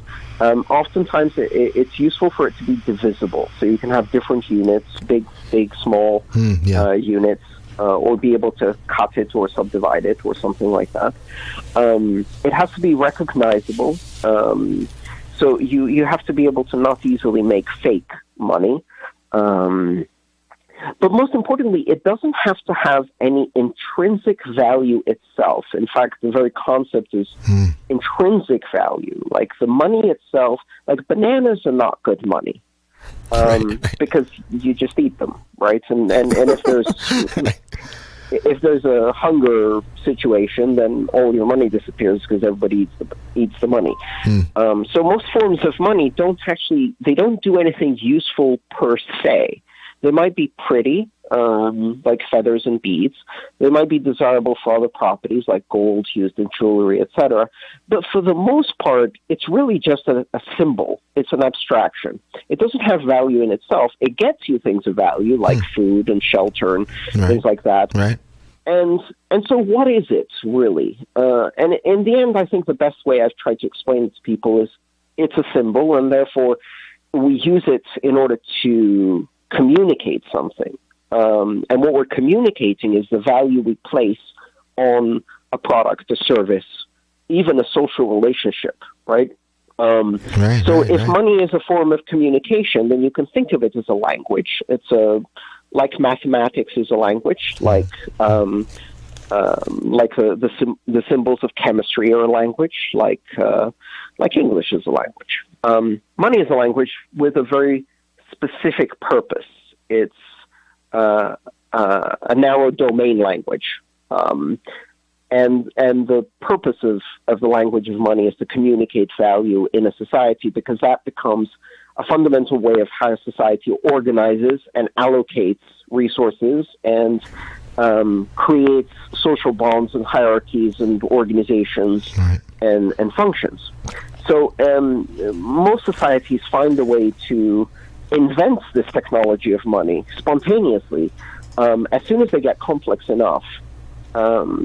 to need to communicate beyond the narrow domain of a small tribe. Because when you're trying to trade with the other tribe, it's very difficult to develop trust, right? And so an abstract symbol that you can use to trade becomes extremely valuable. And as soon as somebody figures that out, it usually spreads very, very quickly to very large populations. We've seen it happen for tens of thousands of years now. Right. And so Bitcoin is that just in the digital domain. And it's not the first digital money, of course. We have other forms of digital money. In fact, of the entire circulation of money, less than 8% of it on the planet is physical. Like when you say how many dollars exist, the dollars that exist as paper and coins are like less than 8% of the total amount of money. Most of the dollars or the euros exist as numbers in a spreadsheet in a bank. Right. The difference here, of course, is that Bitcoin is a system where no one controls the spreadsheet. So it's purely digital money that doesn't have a physical form, and it's independent of any organization. Remarkable. All right. Let's talk a little bit more about central banks. I had a number of questions that have come, and I want to make a shout out to the community over there on Reddit, because I put a note up the other day and said I was going to be talking to you, and had some comments on questions that some of the folks over there thought might be relevant. And I went through them, and there are a few that I thought would be reasonable to ask you. With regard to central banks, I have sort of a background, at least personal hobby-wise, in precious metals, and I've seen the manipulation of the supply and demand, basically, by using paper instruments that are just sort of fancy, clever things that bankers come up with. And a number of people were curious if you thought that Bitcoin or cryptocurrency in general could be manipulated in that sort of sense by using paper instruments. I think it's a lot harder to do with Bitcoin. You see, part of the problem with gold is that, or other precious metals, is that as a primary form of money, it has certain disadvantages. And, most people, when they first see gold in any quantity more than a ring, if you ever see a bar or a gold coin, most people are surprised by how damn heavy it is. It really is, yeah. Like, if someone right on in your hand, you're like, whoa, that's a heavy coin. Right. That's usually a sign that it's real. It's not very easy to transport. It's also not very easy to verify that what you have is actually gold. And so what happens is almost immediately when you're using gold as a form of value, almost immediately you need somewhere safe to store it. It can't easily be moved. It's expensive to move, both from security and weight perspective. And it's difficult to verify and value, like what they call assay. So, is it 24 carats, or is it diluted, or is it just a thin veneer and inside it's a bar of tungsten? Right. Which happens surprisingly often. Amazing. So then, and this becomes a whole industry of people who need to ensure that it's real, and then once they've ensured that it's real, store it somewhere that it can't easily be stolen, which means bars, guards, cameras, vaults, etc. And then you can't really move it. So then if you want to trade this thing, what you have to do is somehow trade paper that represents the gold and just leave it in a vault, and every now and then check that there's the same amount in the vault as there is on paper, which creates all kinds of opportunities for shenanigans. But now compare this to Bitcoin. So it's instantly transportable, instantly and independently verifiable using digital technology. If you have an amount of Bitcoin and you control the digital keys, your own computer can verify without asking anybody else whether it's real. And it's completely unforgeable. It's impossible to forge. because it uses this very complex mathematical mechanism, cryptography, as it's called. And it can be transported in a matter of seconds to the other side of the planet, and it weighs nothing. And you can store it securely on a small device, or even by writing down some numbers or some words on a piece of paper and locking that up individually. And so you don't need someone else to hold it for you. In fact, it's actually safer if everybody keeps their own small amounts independently secured, because then if someone wants to steal it, they have to break into 1,000 houses instead of one big bank. Right. The honeypot scenario, as you've mentioned. Right. So if you think about all of these properties together, then there's no need to have someone else verify, store, hold, transport, secure this, and therefore why would you trade a paper version of it instead of Bitcoin itself or the cryptocurrency itself? Right. The financial instrument is no more lightweight than the cryptocurrency itself. It is the ultimate lightweight abstraction of value. So you don't need to abstract it further. Now, of course, one of the challenges is security. And because it's difficult to do the security and people don't yet have the technical tools and easy-to-use software and easy-to-use hardware, just like in the early days, it was difficult to send email. It was difficult to use a browser. It was difficult to use a modem. So it took a while until those things got easy. Right. So right now, there's a lot of banking related institutions, funds, hedge funds, exchanges, trading houses, etc. And what they're trying to do is make it easy for you to own Bitcoin by effectively not owning Bitcoin, but owning a share of their thing, and they'll just hold it for you. And don't worry, trust us, we'll hold it securely on your behalf. Once you realize how Bitcoin works, you realize that, one, the whole trust us, we'll hold it for you, is the whole reason why something like Bitcoin is interesting, because you don't have to trust someone else to hold it for you, and you shouldn't.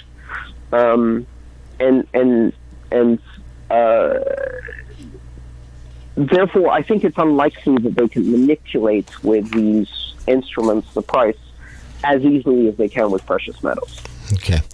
Well, and I think that I don't even like talking too much about the price. In fact, there's really not much reason to talk about it for the last 12 months. It was really exciting there at the end of the year last year, and then it sort of stabilized now. And I think that you've made the point many, many times that the underlying technology is what we should really be looking at here, and the further development of that technology. The price is what it is, and it will be what it is.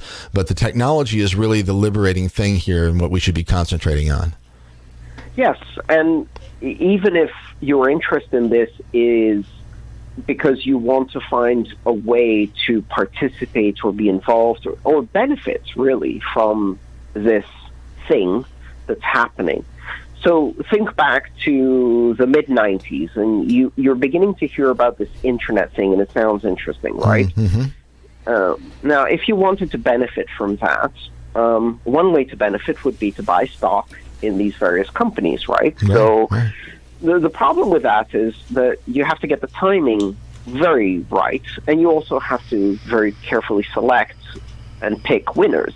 Like maybe Yahoo's going to win, maybe Alta Vista's going to win, maybe they're both going to lose and Google is going to win. Right. Who knows? They're just weird names for weird companies that nobody understands how they work. The chances of you getting both the timing and the picking the winners correctly are pretty low. But here's another perspective. It's the mid-'90s. How about learning HTML? Now, at that point, you can benefit whether Yahoo or Google wins. You can benefit simply by skills development. So education is a very powerful it's a very powerful thing for social mobility, for personal development, for financial security, right? And so when you have an exciting new technology like this, education is actually a much better investment. If you learn HTML in '95, or if you learn how to do iPhone applications in the 2007, or you learn JavaScript or whatever. Or you learn how to do graphic design, or you learn how to do marketing for web companies, whatever. Those are all skills where the more you know about the technology, the more relevant it becomes to your career, and eventually many careers and many companies are touched by this. And it comes with a new language, and the words at first seem weird and strange. There's this fantastic video that you can watch on YouTube of this show called, I believe it was Morning in America, and it's in the early 90s. Yeah. And they're talking about the internet, and one of the TV personalities is going, so is the internet the www thing, or is it the at thing? And they're like, no, the at thing is email. Yes, but that's also the internet. Yes, but the web is and they're so confused. And they're drinking coffee. I sort of remember it. Yeah, but it's all new. It's all strange. There's all of these new words. But here's the thing. The people who decided to learn those words and develop new skills, they became more competitive later. And many people built entire careers out of that. So when I talk to people about Bitcoin, I'm like, you could pick winners and losers, and you could invest, and maybe you hit the right cryptocurrency, or you buy it at the right time. And it's probably not a bad idea to put a tiny amount of your portfolio just to diversify a bit. But really, if you want to think about it from a long-term perspective, gaining skills, learning the technology, investing in the education rather than the underlying assets might end up being a much safer and more long-term solution. That's what I've really dedicated myself to doing, which is the education side. Well, you've done a hell of a job at it, because you've just amassed an amazing body of work out there. One of the questions that I had toward the end of my list here is advice for kids, for young people. I have 2 young sons, not quite in their teens, but they're already familiar with this stuff. And I think what you just mentioned about learning the technology, learning the languages, learning the related stuff is perhaps the best advice that you might be able to give. There's an incredible generational effect that, there's also a level of complacency among the banks, which I think is very similar to how we saw kind of the communication companies and media companies in the early 90s had this level of complacency. And what they didn't appreciate was the generational effect, and I think it's happening again. And here's the idea. In most countries, including in the United States, you can't open a bank account until you're 16. You also can't have a credit card. And yet we spend a lot of our time doing online commerce. So for a kid today, one of the big barriers is, they may be interested in music or gaming or interacting with their friends on various platforms and things like that. So a lot of that involves, buying some stuff on iTunes and et cetera. And for a lot of kids, there's this enormous barrier, which is unless they somehow find a way to join a family account, et cetera, it's very, very carefully controlled, of course, by parents, and probably should be in some ways. And now think about cryptocurrency, and there's no age level. If you figure out the technology, a 5-year-old can use Bitcoin. There's nothing stopping. You just download an application and run it, and you can use Bitcoin. So what will happen is that kids will grow up.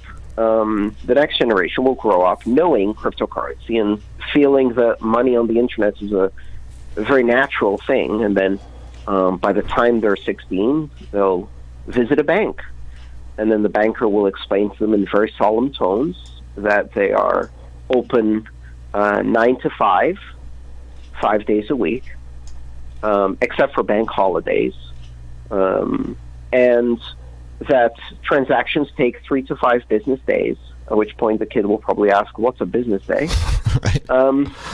and that for the privilege of holding their money, they'll charge them $5 a month. Now, at this point, a kid who's been using a global digital currency transmitted in 3 seconds to Kuala Lumpur for zero money, as it works 24 hours a day, 365 days at the speed of light on the internet, will probably walk out laughing at, it's almost like trying to introduce a fax machine to the internet generation. Right. Amazing. This generational effect is going to be very strong. And I almost imagine this fanciful scenario where 20 years from now, you'll have a student trying to take an economics class, and they'll be like struggling with this essay where they have to explain central banking of the 21st century. They're like, Dad, I can't understand any of this. This doesn't make any sense at all. I mean, I understand how digital currencies work, and they have a protocol and an algorithm, etc. But I have to write this paper. It's like, I don't understand. So, 12 people who weren't elected set the interest rates every third Friday at a meeting for the entire country. Amazing. But that only applies to one country. And then, what? What? Right. Amazing. Hey, Andreas, I have a question for you. We are almost at the top of the hour, and I've got a lot of other things I'd like to ask you. Is there any chance you might be able to stick around, maybe take a break for 5 minutes or so? As long as you want, yeah. Fantastic. Absolutely. All right, well, I've got another hour here for my shift, so we can at least talk for half an hour, and if you can go the whole hour, I'd love it. Sure. If not, you're welcome to stay as long as you like. But let's take a break right now. I'm going to go get a glass of water, and you can do whatever you like over there, and we'll come back in about 5 minutes, okay? Very good. Thank you. Fantastic. Everybody, it's Mike. You're listening to Radio Orbit on KOPN Columbia. My guest is Andreas Antonopoulos. He is a world-renowned, recognized expert on Bitcoin and open blockchain technologies. His website is antonopoulos.com. You can link there directly from my site at mikehagan.com. We're lucky enough to have Andreas tonight, and we'll have him for a little bit longer in just a few minutes. All right. I'm going to play a song here from Dylan Walshe. We've been listening to music from a wonderful singer-songwriter from Ireland named Dylan Walshe. He has a new record called All Manner of Ways, and we're going to listen to a song right now appropriately called The Trickle-Down Effect. Stick around. We'll be back with Andreas Antonopoulos in just a few minutes. It's Mike. You're listening to Radio Orbit on KOPN Columbia.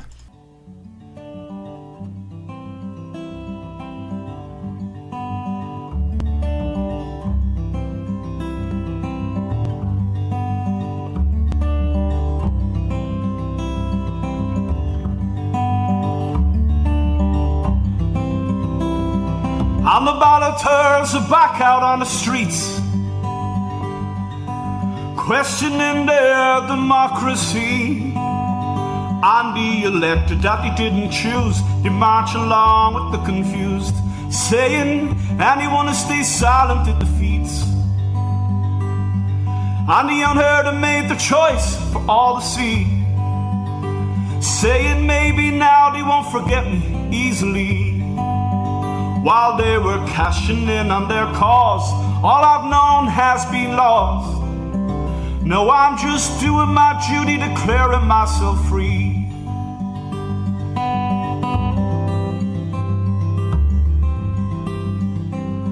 And those who feel above it all laugh it off as a circus and dismiss it as a false sense of purpose, and say that I think it's best to leave these decisions to the rest. After all, I am but one and no one could notice, and all extremes have risen up to the surface with a darkened and a renewed sense of purpose, while immigrant anxieties marginalize minorities, saying who will stand for us and who will desert us. And the trickle-down effect is truly here. He said there will be money, but it's just hate and fear.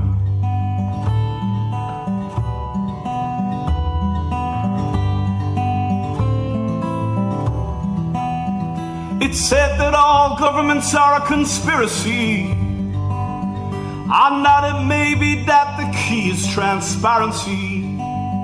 Now it's the same old money man lies that once they tried to hide, but now they don't even care now that you see. And there can be no solution to a cause that's willingly buried beneath antiquated laws. 'Cause there's no need for rent when the landlord is the tenant, with an escape plan already written into the clause. And the trickle-down effect is truly here. They said it would be money, but it's just hate and fear.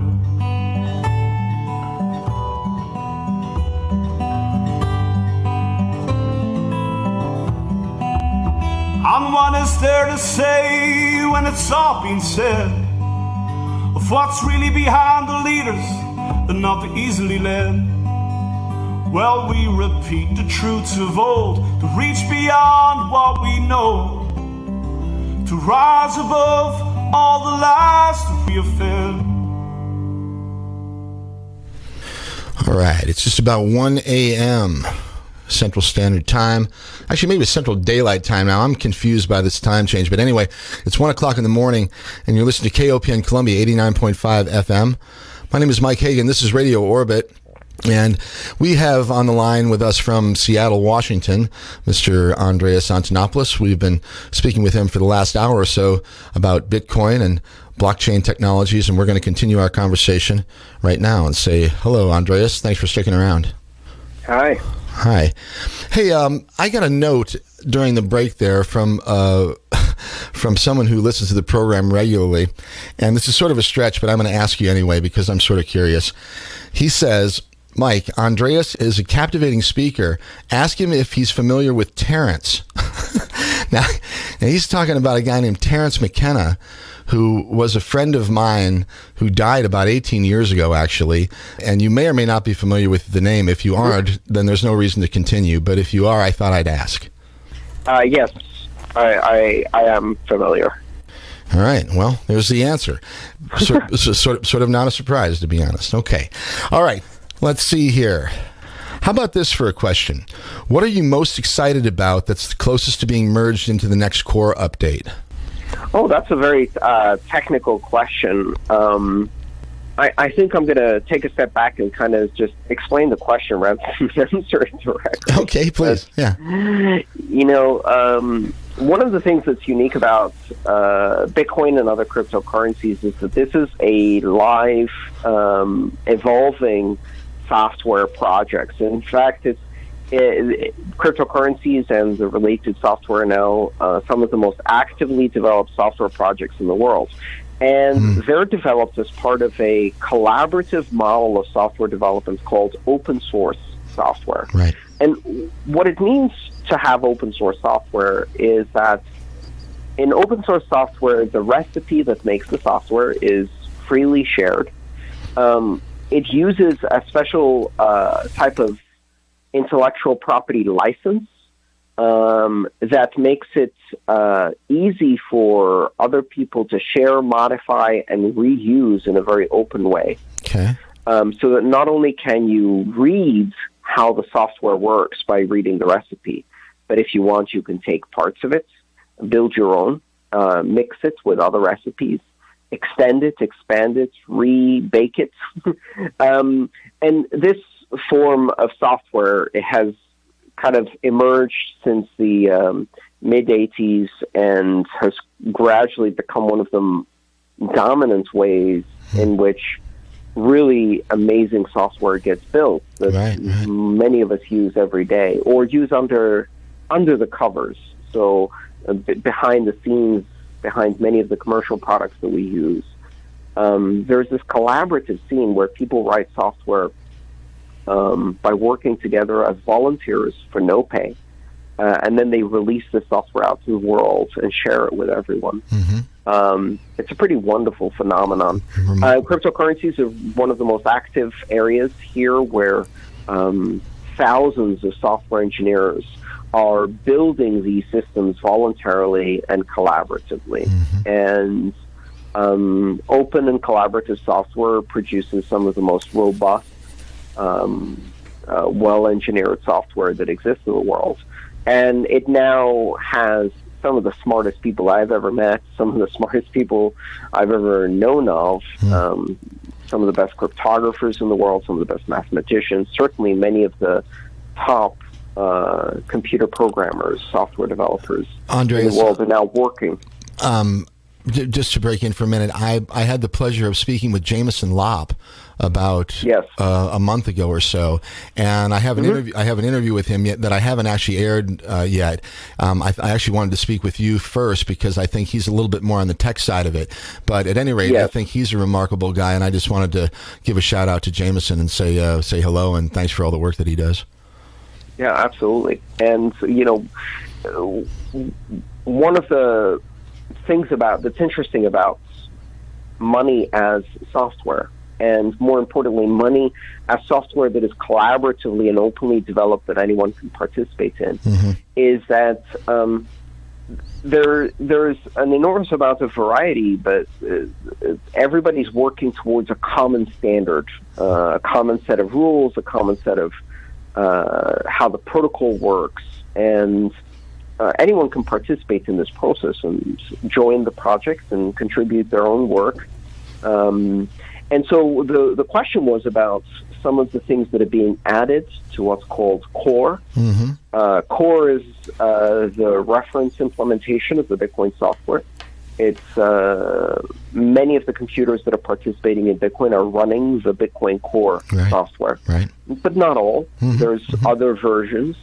And another way to think about it is, you have a browser on your computer, and there are many different browsers. Some of them are good, and then there's Internet Explorer. Don't use that one. and there's a similar kind of environment in the Bitcoin software world, both in terms of the software that runs the network as well as the software that you use to store Bitcoin and do Bitcoin transactions, which are called Bitcoin wallets. Yeah, different wallets, etc. Okay. There's tons of different wallets, just like you could use Chrome, you could use Firefox, or in the Bitcoin space, you can use any one of a dozen different Bitcoin wallets. Some of them are good, some of them are great, some of them are mediocre at best, some of them are not very secure. And they all speak the Bitcoin protocol, just like Chrome and Firefox both speak the HTTP web protocol in order to talk to CNN's websites or Google's websites. Right. And so all of the Bitcoin wallets speak the Bitcoin protocol to talk to the Bitcoin network so that you can do your transactions. And this is one of the wonderful things about it, because what that means is that all of the software in the space is being developed independently from many different angles by many different independent organizations. And this model is called innovation without permission. I love it. And one of the fascinating things about this is, think about your bank, right? Like, if your bank rolls out a new feature, like putting a chip in a credit card, or online banking, or online banking, or payments between banks. First of all, you may have noticed that these things don't really evolve very fast. Not much has happened in the last 30 years in banking. They very reluctantly went to online banking. But, credit cards are, as of now, 70 years old. They were first launched in 1950 with Diners Club. The pace of innovation happens from a very centralized way. The regulator allows a new thing, and then gradually the biggest banks roll it out. And they only roll out a feature if everybody's going to use it, because it's an enormous upgrade to their systems. Now compare this to how the internet works. If you want to create an application that only you and I might use, right? Well, that's enough. Like, the two of us could simply write some software, run it on our two computers, and it could talk. The two software pieces could talk over the internet to each other. And we now have a new applications that only the two of us use. You only need a market of two to create a network on the internet. Right. And anyone can write software and attach it to the internet and run it on the internet without asking for anybody's permission. You don't have to register your application or request permission to launch it. And, the fact that Bitcoin exists on the internet is testament to this. No one would have given permission if anybody asked. But no one asked. So that's good. And what that creates, this innovation without permission, is this enormously vibrant environment where people can solve the problems that they have without having to worry about how many other people have this problem. And they can run little networks that work together, and they can run applications on the internet that are very, very niche. No matter what the most crazy, most niche application you can imagine, someone's written software for it. Right? If you want to catalog your collection of XYZ weird thing, there's a piece of software that someone painstakingly wrote that's just for that. And so with Bitcoin, what you see is this, and with other cryptocurrencies, this acceleration of innovation. We're now seeing this explosion of innovation in the financial sector that has never happened before, because no one needs to ask permission, so everybody can solve the problem they want to solve and try different things. And part of that is that things get rolled out in the core protocol, changes to the basic function, but these are very generic changes. They're like the capabilities of the network, like launching the HTTP protocol on the internet and allowing the web to exist. Or creating protocols that allow you to transmit voice and video, and then 10,000 companies start building applications that do voice and video and movies, and then Netflix comes out, and then there's 5 other competitors to that. And so on Bitcoin, there's changes that are being made that enable broad categories of applications by opening new capabilities in the core protocol. And then people take these different capabilities and mix and match them in interesting combinations. Incredible. And then they build new things around them. So this is why the title of my books isn't Money for the Internet, but rather The Internet of Money. I see. And what I'm trying to say here is that you have to start thinking of this as an internet of money, a platform on which you can build applications, a collaborative platform where money is one of the capabilities. And now you can deploy companies and new applications and new categories of things using that capability to create a whole internet of money-related functions, but also trust-related functions, perhaps even in the future, voting-related functions, corporate governance-related functions, how you run corporations, for example. If you don't mind me jumping in real quick, the voting thing is something that people have been asking about. So since you mentioned it, maybe we could take a side note real quick and talk about that, because I know it's not very straightforward. I think that there are, in fact, I think I've actually heard you comment on that recently with regard to the idea that voting really isn't the problem. It's the lack of legitimate choices and perhaps apathy and some other things. But maybe you could talk about that a little bit and the idea of using the Bitcoin blockchain or blockchain in general for voting. And by the way, the difference between a regular blockchain that anybody, essentially a database, and an open blockchain. Yeah. So to me, the idea of voting is one of those things that I know that at some point that becomes a very strong possibility, because at the end of the day, voting is a mechanism of trust. It requires trust, and today most of the solutions we have for trust are centralized, and that's why voting is a very centralized function. Right. But perhaps we can do it in a more decentralized fashion. What I caution people to understand is that we are very far from doing that. Obviously, the ability to access and use cryptocurrencies just as money, where there's plenty of motivation to get it right, is very thinly spread in our society. It's still a very elitist thing. Now, just because it's that way now doesn't mean it's always that way. Just because the only people who used cell phones in 1991 were CEOs doesn't mean that it's not going to spread, right? And so you can look at that technology in 91 and look at a suitcase cell phone that costs $3,000 that only the CEO of a bank has, and say, okay, what happens when that's the form factor of a chocolate bar, costs $20 and lasts for days on a single charge? Who could use that? Right. And it turns out, 5 billion people. We're not there.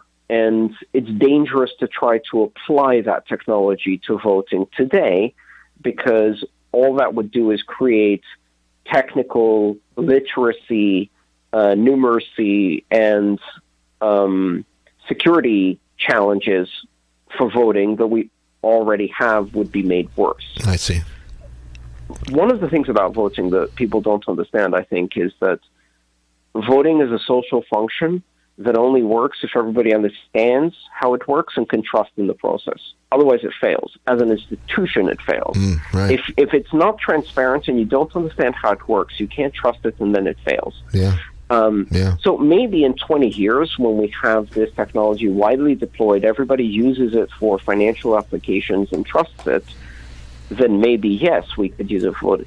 I'm much more interested, actually, in using it for voting by shareholders in global corporations that operate online in a very flexible way, because that's a function that is already digital, and it doesn't carry the same implications as national voting. You don't have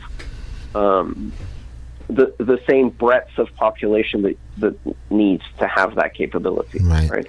In fact, when it comes to elections, I'm very much, because I'm in security and I really understand the process, I'm very much a paper ballot, pencil, and if it takes 3 weeks to count, that's a feature, not a bug. Yes. And we can do that very transparently and with very high security. My favorite election technology is indelible ink on your index finger, and it solves a hell of a lot more problems, a lot easier than the high-tech, fancy-schmancy electronic voting we're trying to do now. But anyway, that's a bit of a diversion. There's a lot of interesting things that happen way into the future that we can foresee now, but we know are not going to happen until you have secondary and tertiary effects. You first have to have the basic infrastructure, then you have to have broad availability of the technology so that a lot of people use it, most people use it, and use it easily. For the same reason that we couldn't do Facebook or online dating in the 90s. Right? You could try. Well, lots of people tried. Right. All of those things, right? But and just like Webvan and things like that. Lots of people tried all of those things, including even Uber. The networks weren't there. The infrastructure wasn't there. There weren't enough people who had access to the technology. There wasn't enough density of adoption in specific areas to be able to bootstrap these double-ended markets where, you have the chicken and egg problem. Like, we have that in Bitcoin at the moment. Like, I can't go and buy a pizza for a Bitcoin. It's not useful for that function. And the reason it's not useful is because for me to be able to go buy a pizza, there has to be a pizza shop. In fact, there have to be a dozen pizza shops that take Bitcoin. But the only reason they take Bitcoin is because they know that there's tens of thousands of customers who have Bitcoin who would want to buy pizza. And so it's a chicken and egg problem,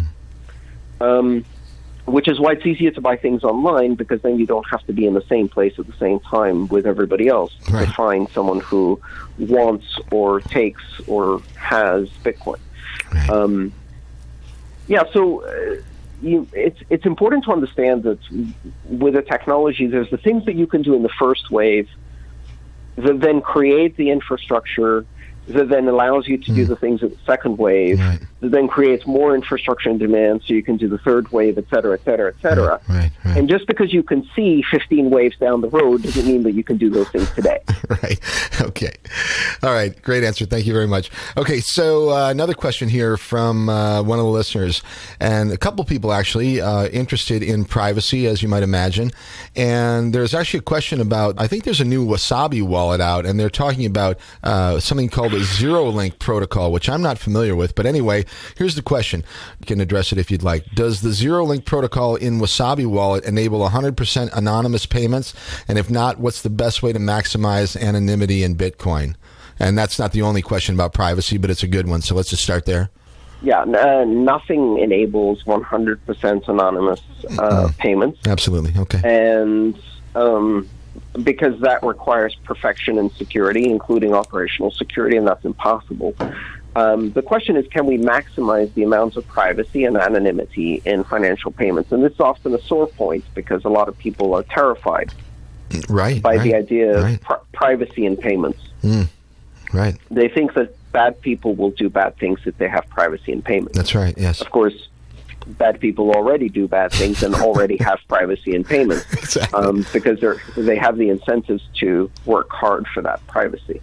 But more importantly, I see this fundamentally as a matter of human rights and self-determination and also freedom. I think one of the fundamental properties of a democracy is that if you don't have privacy in your commercial transactions, you don't have privacy in your associations, if you don't have privacy in your day-to-day purchases, you don't have privacy. And if you don't have privacy, you don't have free expression, you don't have free association, you don't have political rights. All of the other things kind of also start suffering. I'm terrified by this idea of going increasingly into a future in which all financial transactions are under surveillance. The Chinese are going in that direction very fast. That's the goal of all of the bankers, for sure, you know. And they're trying to ban cash and give control so that, you know, the various governments, depending on how good or benevolent or malevolent they are, can monitor everybody's spending. You know, and of course, once they achieve that, then crime will disappear because there will be no criminals. Yeah. Unless, of course, the criminals are the government, in which case you're in a bit of trouble. So I'm a bit concerned about that. Yeah, future. as you should be. Their track records aren't that great over the years here. So. Yeah. So I really consider that privacy is a fundamental human right, and it's also one of the foundational rights on which other rights are built. Yes, freedom absolutely connected to privacy. I agree. Yeah. Yeah. You can't speak freely unless you can speak anonymously in many cases. You can't associate with political organizations and associate with other people unless you can do so with the protection of anonymity. And so many governments and many oppressive governments use the ability to surveil in order to chill the expression, association, and political freedom of their opponents. Right. So anyhow, privacy in Bitcoin is so-so at the moment. In many cases, it's a bit flawed, and it's getting better. And I think it's probably one of the most important projects that's happening in terms of Bitcoin development is enhancing the privacy of transactions so that we don't end up with the same problem we had in the internet, which was that the first version of the internet, which ended up being the internet we have today, didn't have sufficient privacy in it, and as a result has become a global surveillance machine, which is very dangerous.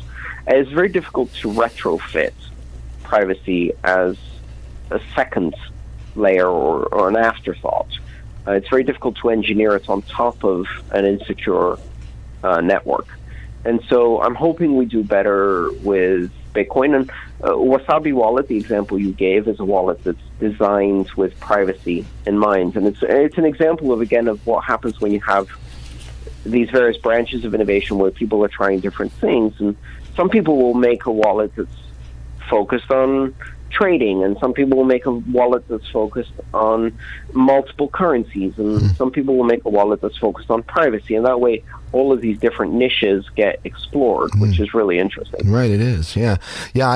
I've used, I don't know how many different wallets over the last couple years, and all of them. Yeah, many different ones for sure. And just as a sort of side note, and again, as a nod to some of my buddies over there on Reddit, I originally got into this thing for fun because of the Dogecoin thing. And I thought it was so funny, Andreas, that I couldn't, I'm like, what is this about, right? And of course, from there, I learned a little bit more about the underlying technology, but I'm still fascinated by the way the whole thing kind of came into being. And I still have a little soft spot in my heart for Dogecoin. Oh, I love that, that whole scene. And, perhaps that's a whole other conversation, but a currency whose only purpose is to create memes and social interactions and community and not be serious, just be fun.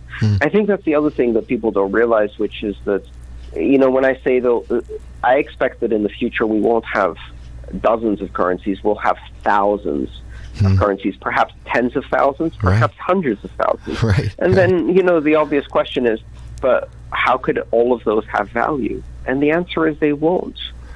But value is subjective. And sometimes the value is entertainment. Sometimes the value is loyalty to an artist or a sports team or collectible value or an inside joke between friends or a way to connect with other people.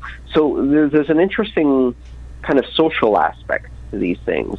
Behind each one of these currencies, there's also a community, and that community kind of coalesces around certain principles or common interests. And in Dogecoin,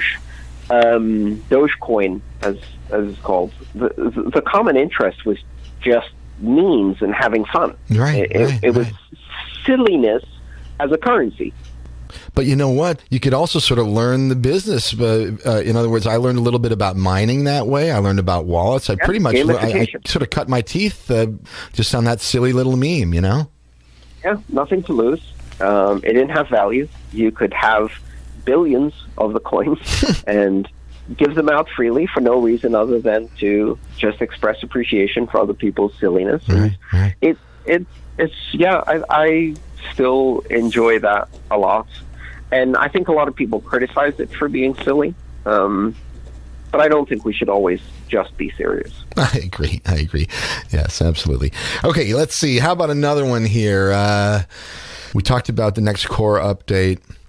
Here's one that in my neck of the woods people would be concerned about. I live in just outside of Columbia, Missouri, which is the capital of Missouri. I'm sorry, it's not the capital of Jeff City, but at any rate, Columbia, Missouri is where the University of Missouri is here. There's a number of universities here, and it's sort of a blue bubble in the middle of a red state. And many people here consider themselves environmentally conscious and try to think a lot about energy consumption and global warming and things like that. And recently there's been a whole lot of, I'm going to try to make sure I don't say something offensive, but there's been a lot of noise coming from many different sectors about the power consumption, and Bitcoin's going to ruin the world because we're using so much energy. Could you maybe address that? Well, a lot of it is really faulty science. It's just really poorly done analysis that ignores or misunderstands certain fundamentals behind why Bitcoin uses energy, how it uses energy, and how that energy correlates to various aspects of the system. So you see a lot of extrapolations where they do very poorly thought out and misunderstood analysis, like, for example, if Bitcoin uses X units of energy today in order to do Y number of transactions, if it did Z number of transactions, we extrapolate it would swallow the world. Right? Which is the same kind of sloppy math that says, takes two uncorrelated variables that don't extrapolate and says, well, if my 14-year-old son grew 2 inches in the last year, by the time he's 30, he'll be 75 feet tall. And The data clearly shows this effect. Yeah, that's great. But the problem is you're treating two variables that are not strictly correlatable and that don't have linearity with an extrapolation that is drawing conclusions you can't draw.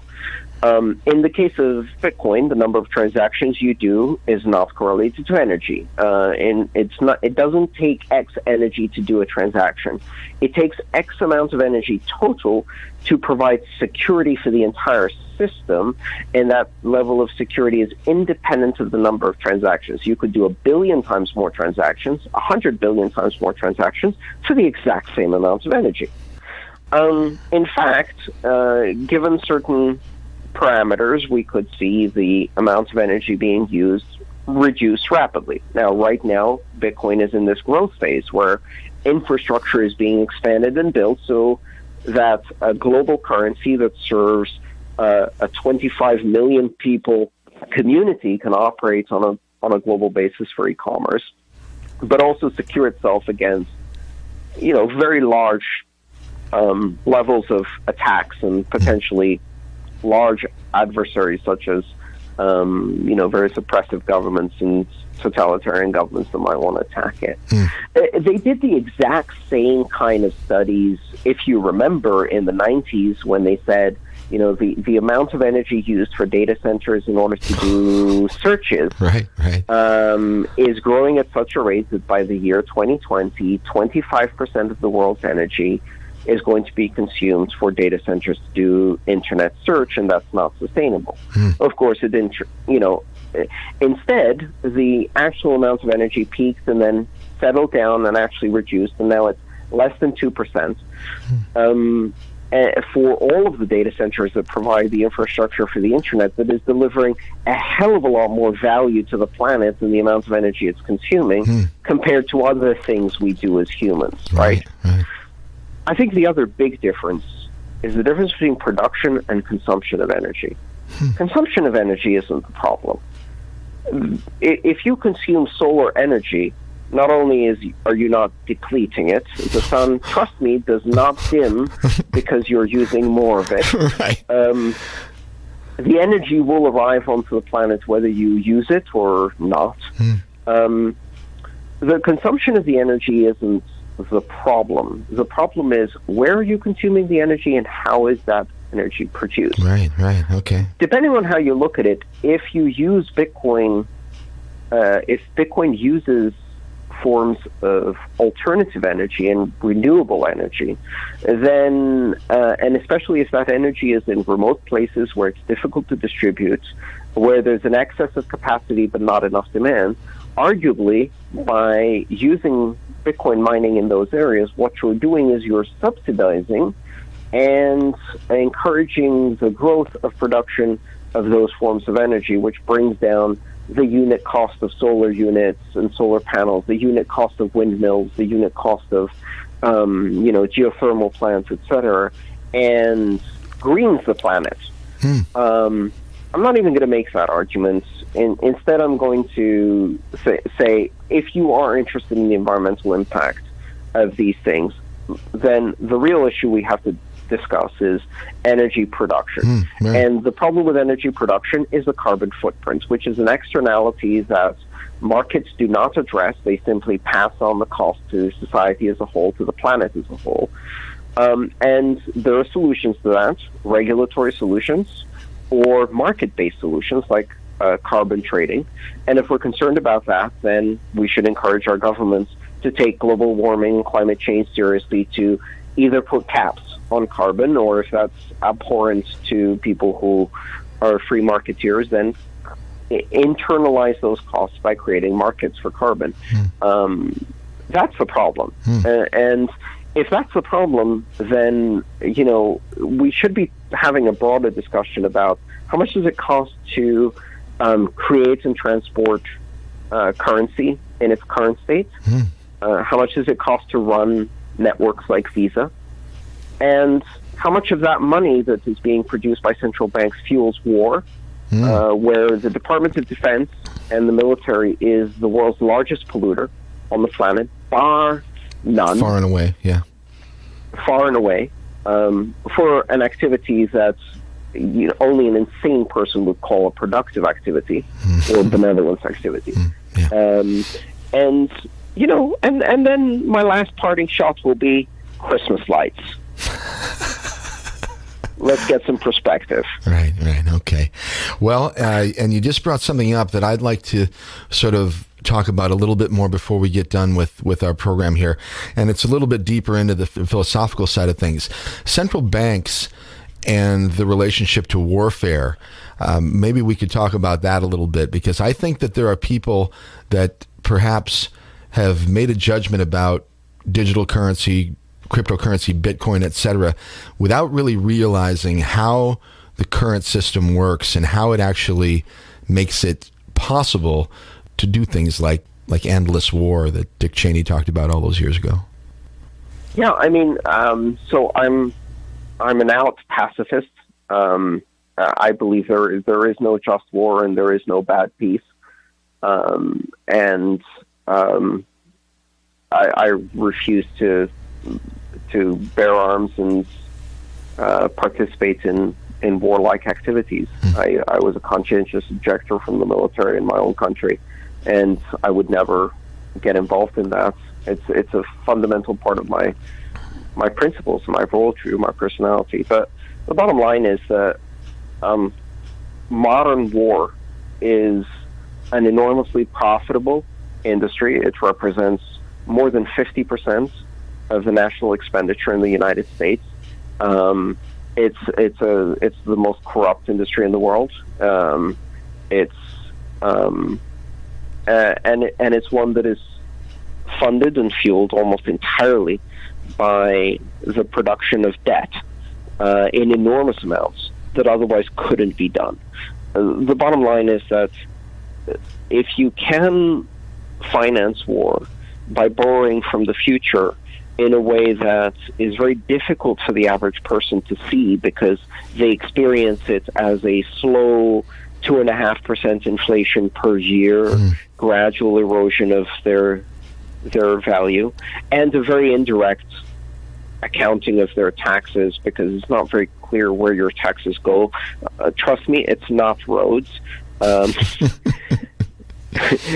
Amazingly, people often say, if everybody starts using Bitcoin and if people start tax evading, how will we build roads? Income tax was instituted in 1913 in the United States. I just want to point out that roads... Right along with the Federal Reserve, by the way, interestingly enough. Yes, but magically, roads, schools, universities, libraries, parks existed in abundance before. If anything, many cities had better public transport networks before 1913 than they do now. War is financed by debt, and it's financed by the ability of governments to pass the cost of current spending onto future generations through inflation, and to gradually rob savers and taxpayers of their wealth through the hidden form of taxation, which is inflation.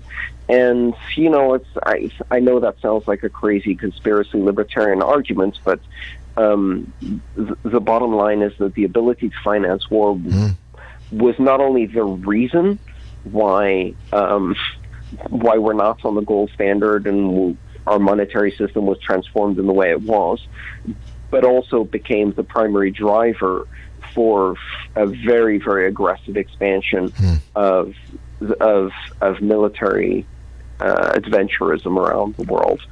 And so one of the arguments that's being made by many people who are involved in these systems out of principle is, if we voluntarily choose to provide our labor or our creativity, our productive potential for a form of currency that cannot be inflated or borrowed or created in infinite amounts, but instead has a fixed supply and is controlled in a collaborative way by people, that kind of removes a lot of the ability for governments to finance war through debt.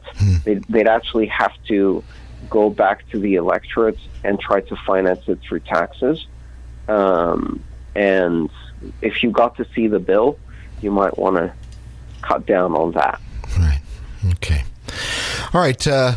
What are you most concerned about? Do you have any concerns with regard to threats, perhaps, to Bitcoin and the community in general? Well, I think, like many technologies, there's many different ways in which it can develop. As I said before, one of my primary concerns is that we provide sufficient privacy and anonymity in the base layer, in the core network of these cryptocurrencies, because that's not something you can easily fix later. Mm-hmm. And I think it's fundamental and important for freedom and for human expression. Yes.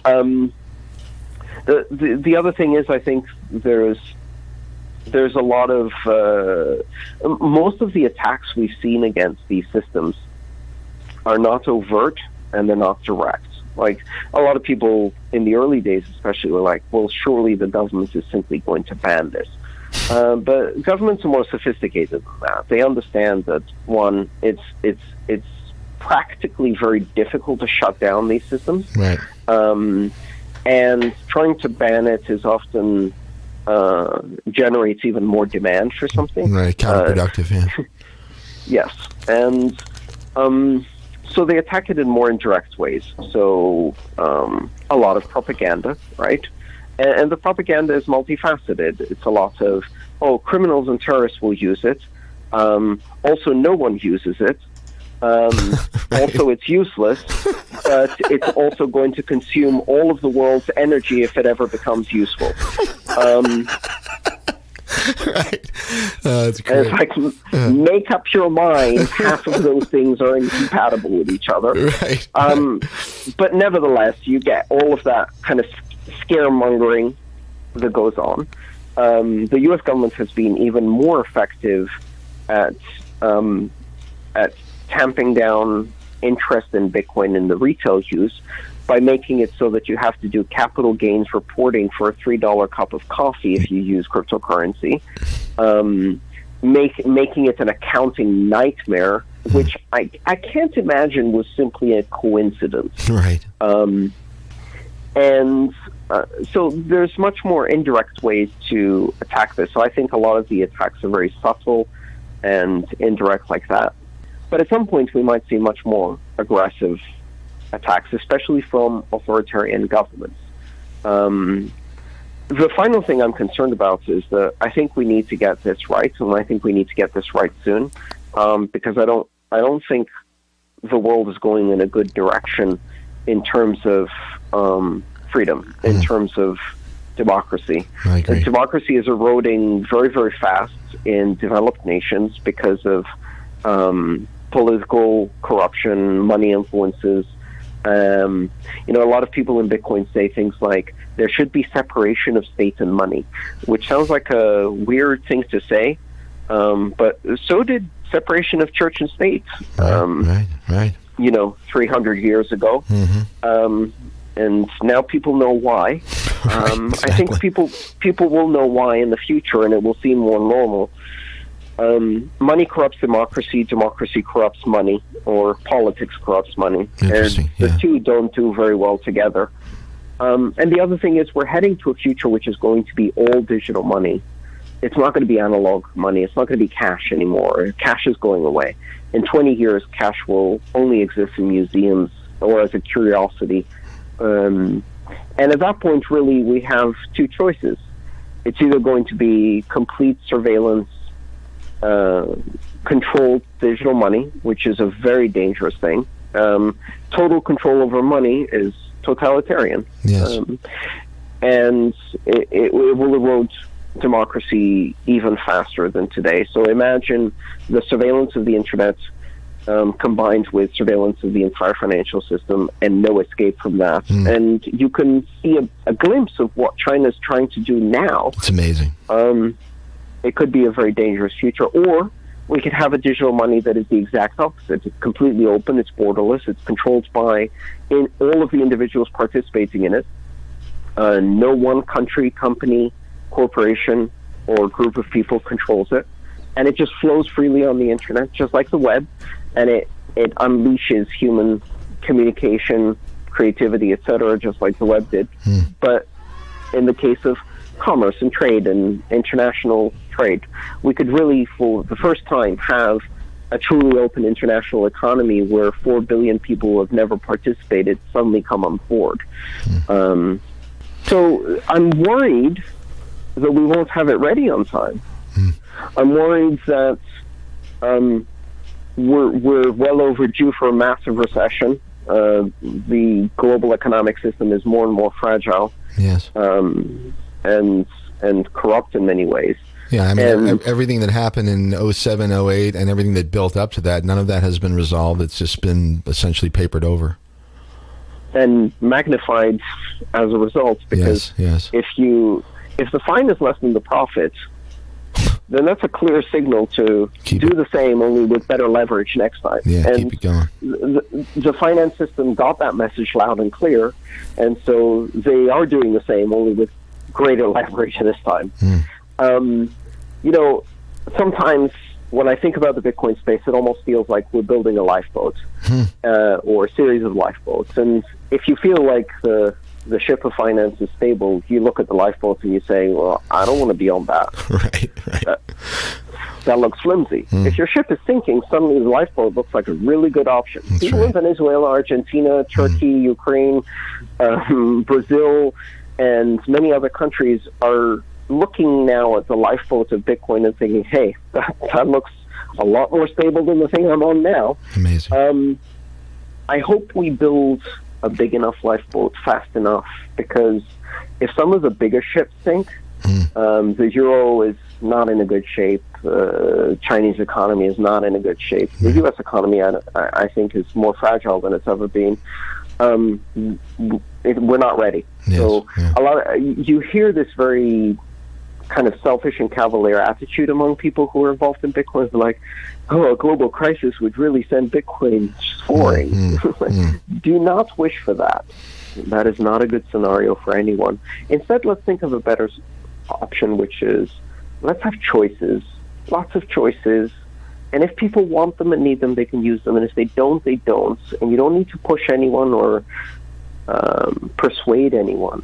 If you build something useful and other people need it, they'll use it. And that's a much better approach to this. So I hope we build something useful. I hope we make it easy to use.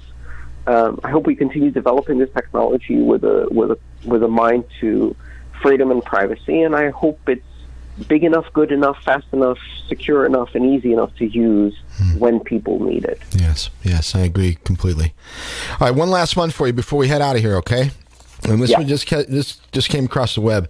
As a background for this, I interviewed Ross Ulbricht's mother, Lynn Ulbricht, a few weeks ago. And the question is, please ask Andreas his opinion about Ross's sentence. That's all it says. And for me, and before you answer, I mean, I consider him a political prisoner, essentially. I mean, I realize that he was involved in. Yeah, I know what he was involved in, but I think that the sentencing was absolutely politically motivated. But I'd love your opinion on it. What do you think about that? So one thing I have to say is that there is a level of conflict there, because I was asked to be an expert witness in the case. Is that right? I didn't know that. I see. Okay. Yes, and in fact, the judge refused that, and that was one of the grounds for appeal, because some of the technical claims being made were inaccurate, and from a technology perspective, it has nothing to do with innocence, guilt, crime, punishment, etc. It's simply, I think everybody should be afforded the opportunity to examine the truth and have whatever's happening based on fact. I agree. Okay. Now.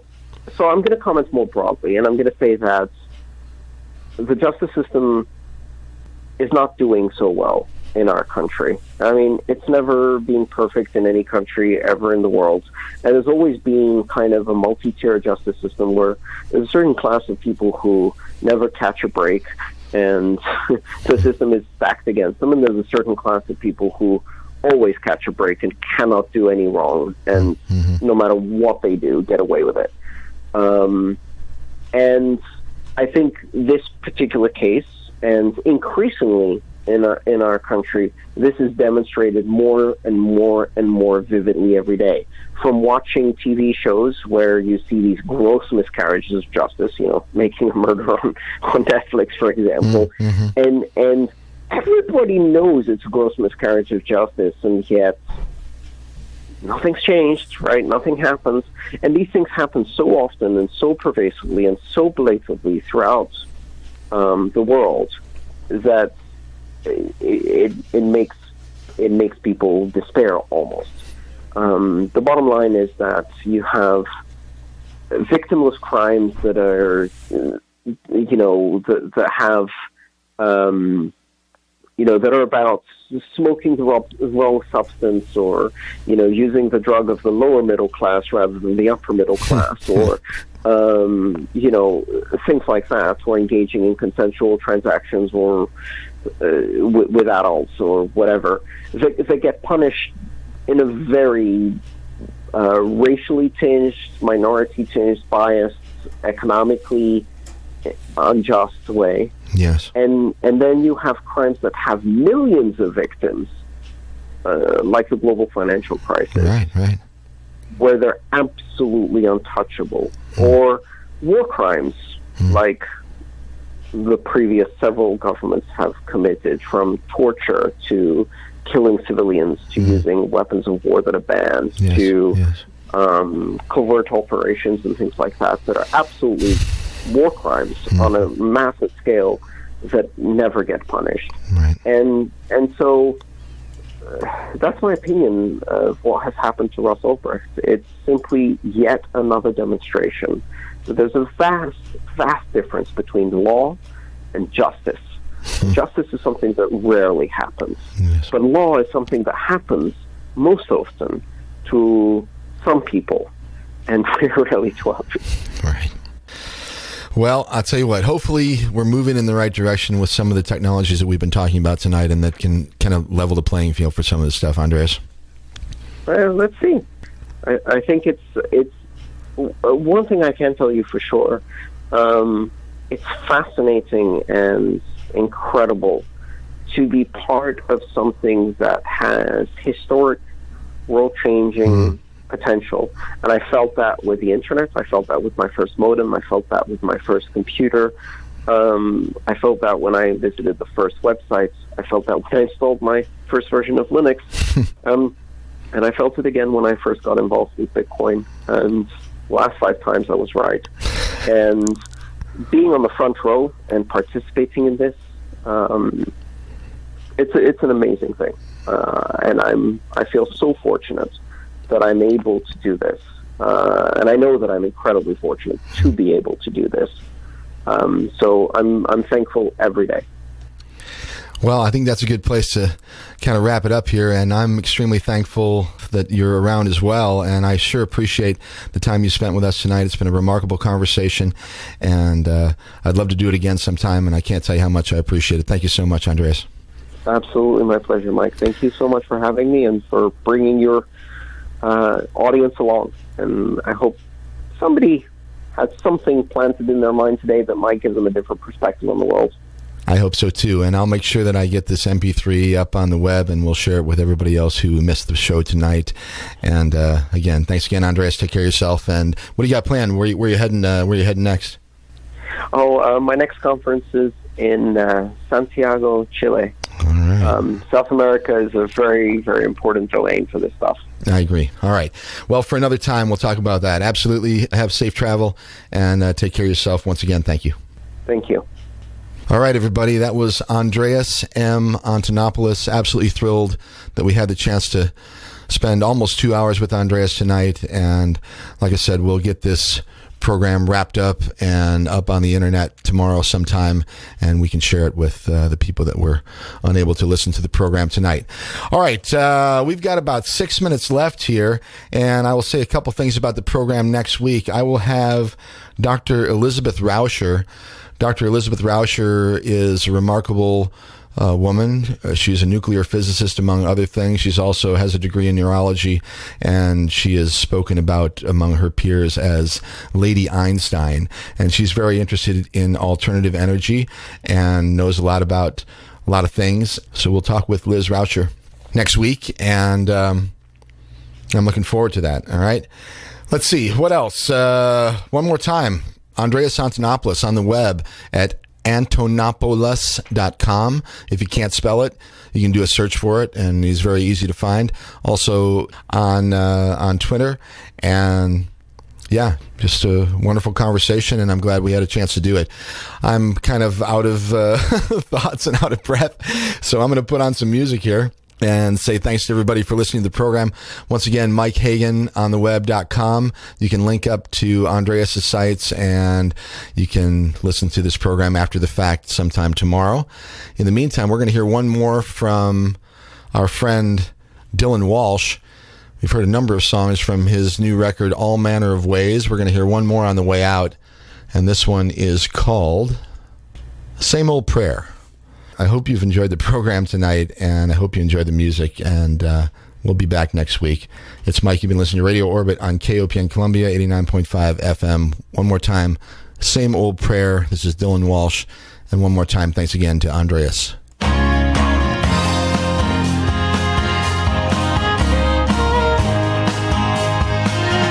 More to confess, less left to keep. There's no rest in a drunken sleep. You see, you got to predict, not react. Some moves you make, or you can't take back. I would often lie, cheat and steal, or the things you try when you're without a need.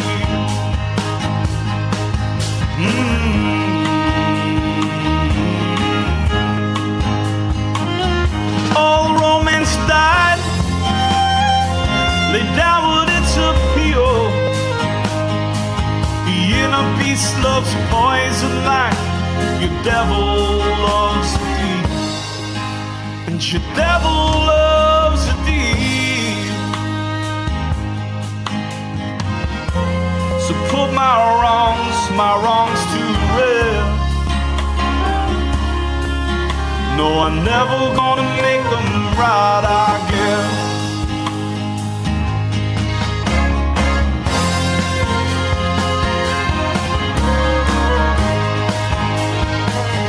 I faced the trick, I tricked the chase, I contradict of trolling the race. A belief can disappear, respect can be merely fear. Some get religion, some slowly slip into faith. Some get drunk, others they will away. Some will settle down into the family they made. Some will rise, realize what's at stake. Some say goodbye to the road they take. Some of us will die, never knowing what it takes. So put my wrongs to rest. No, I'm never gonna make them right, I guess.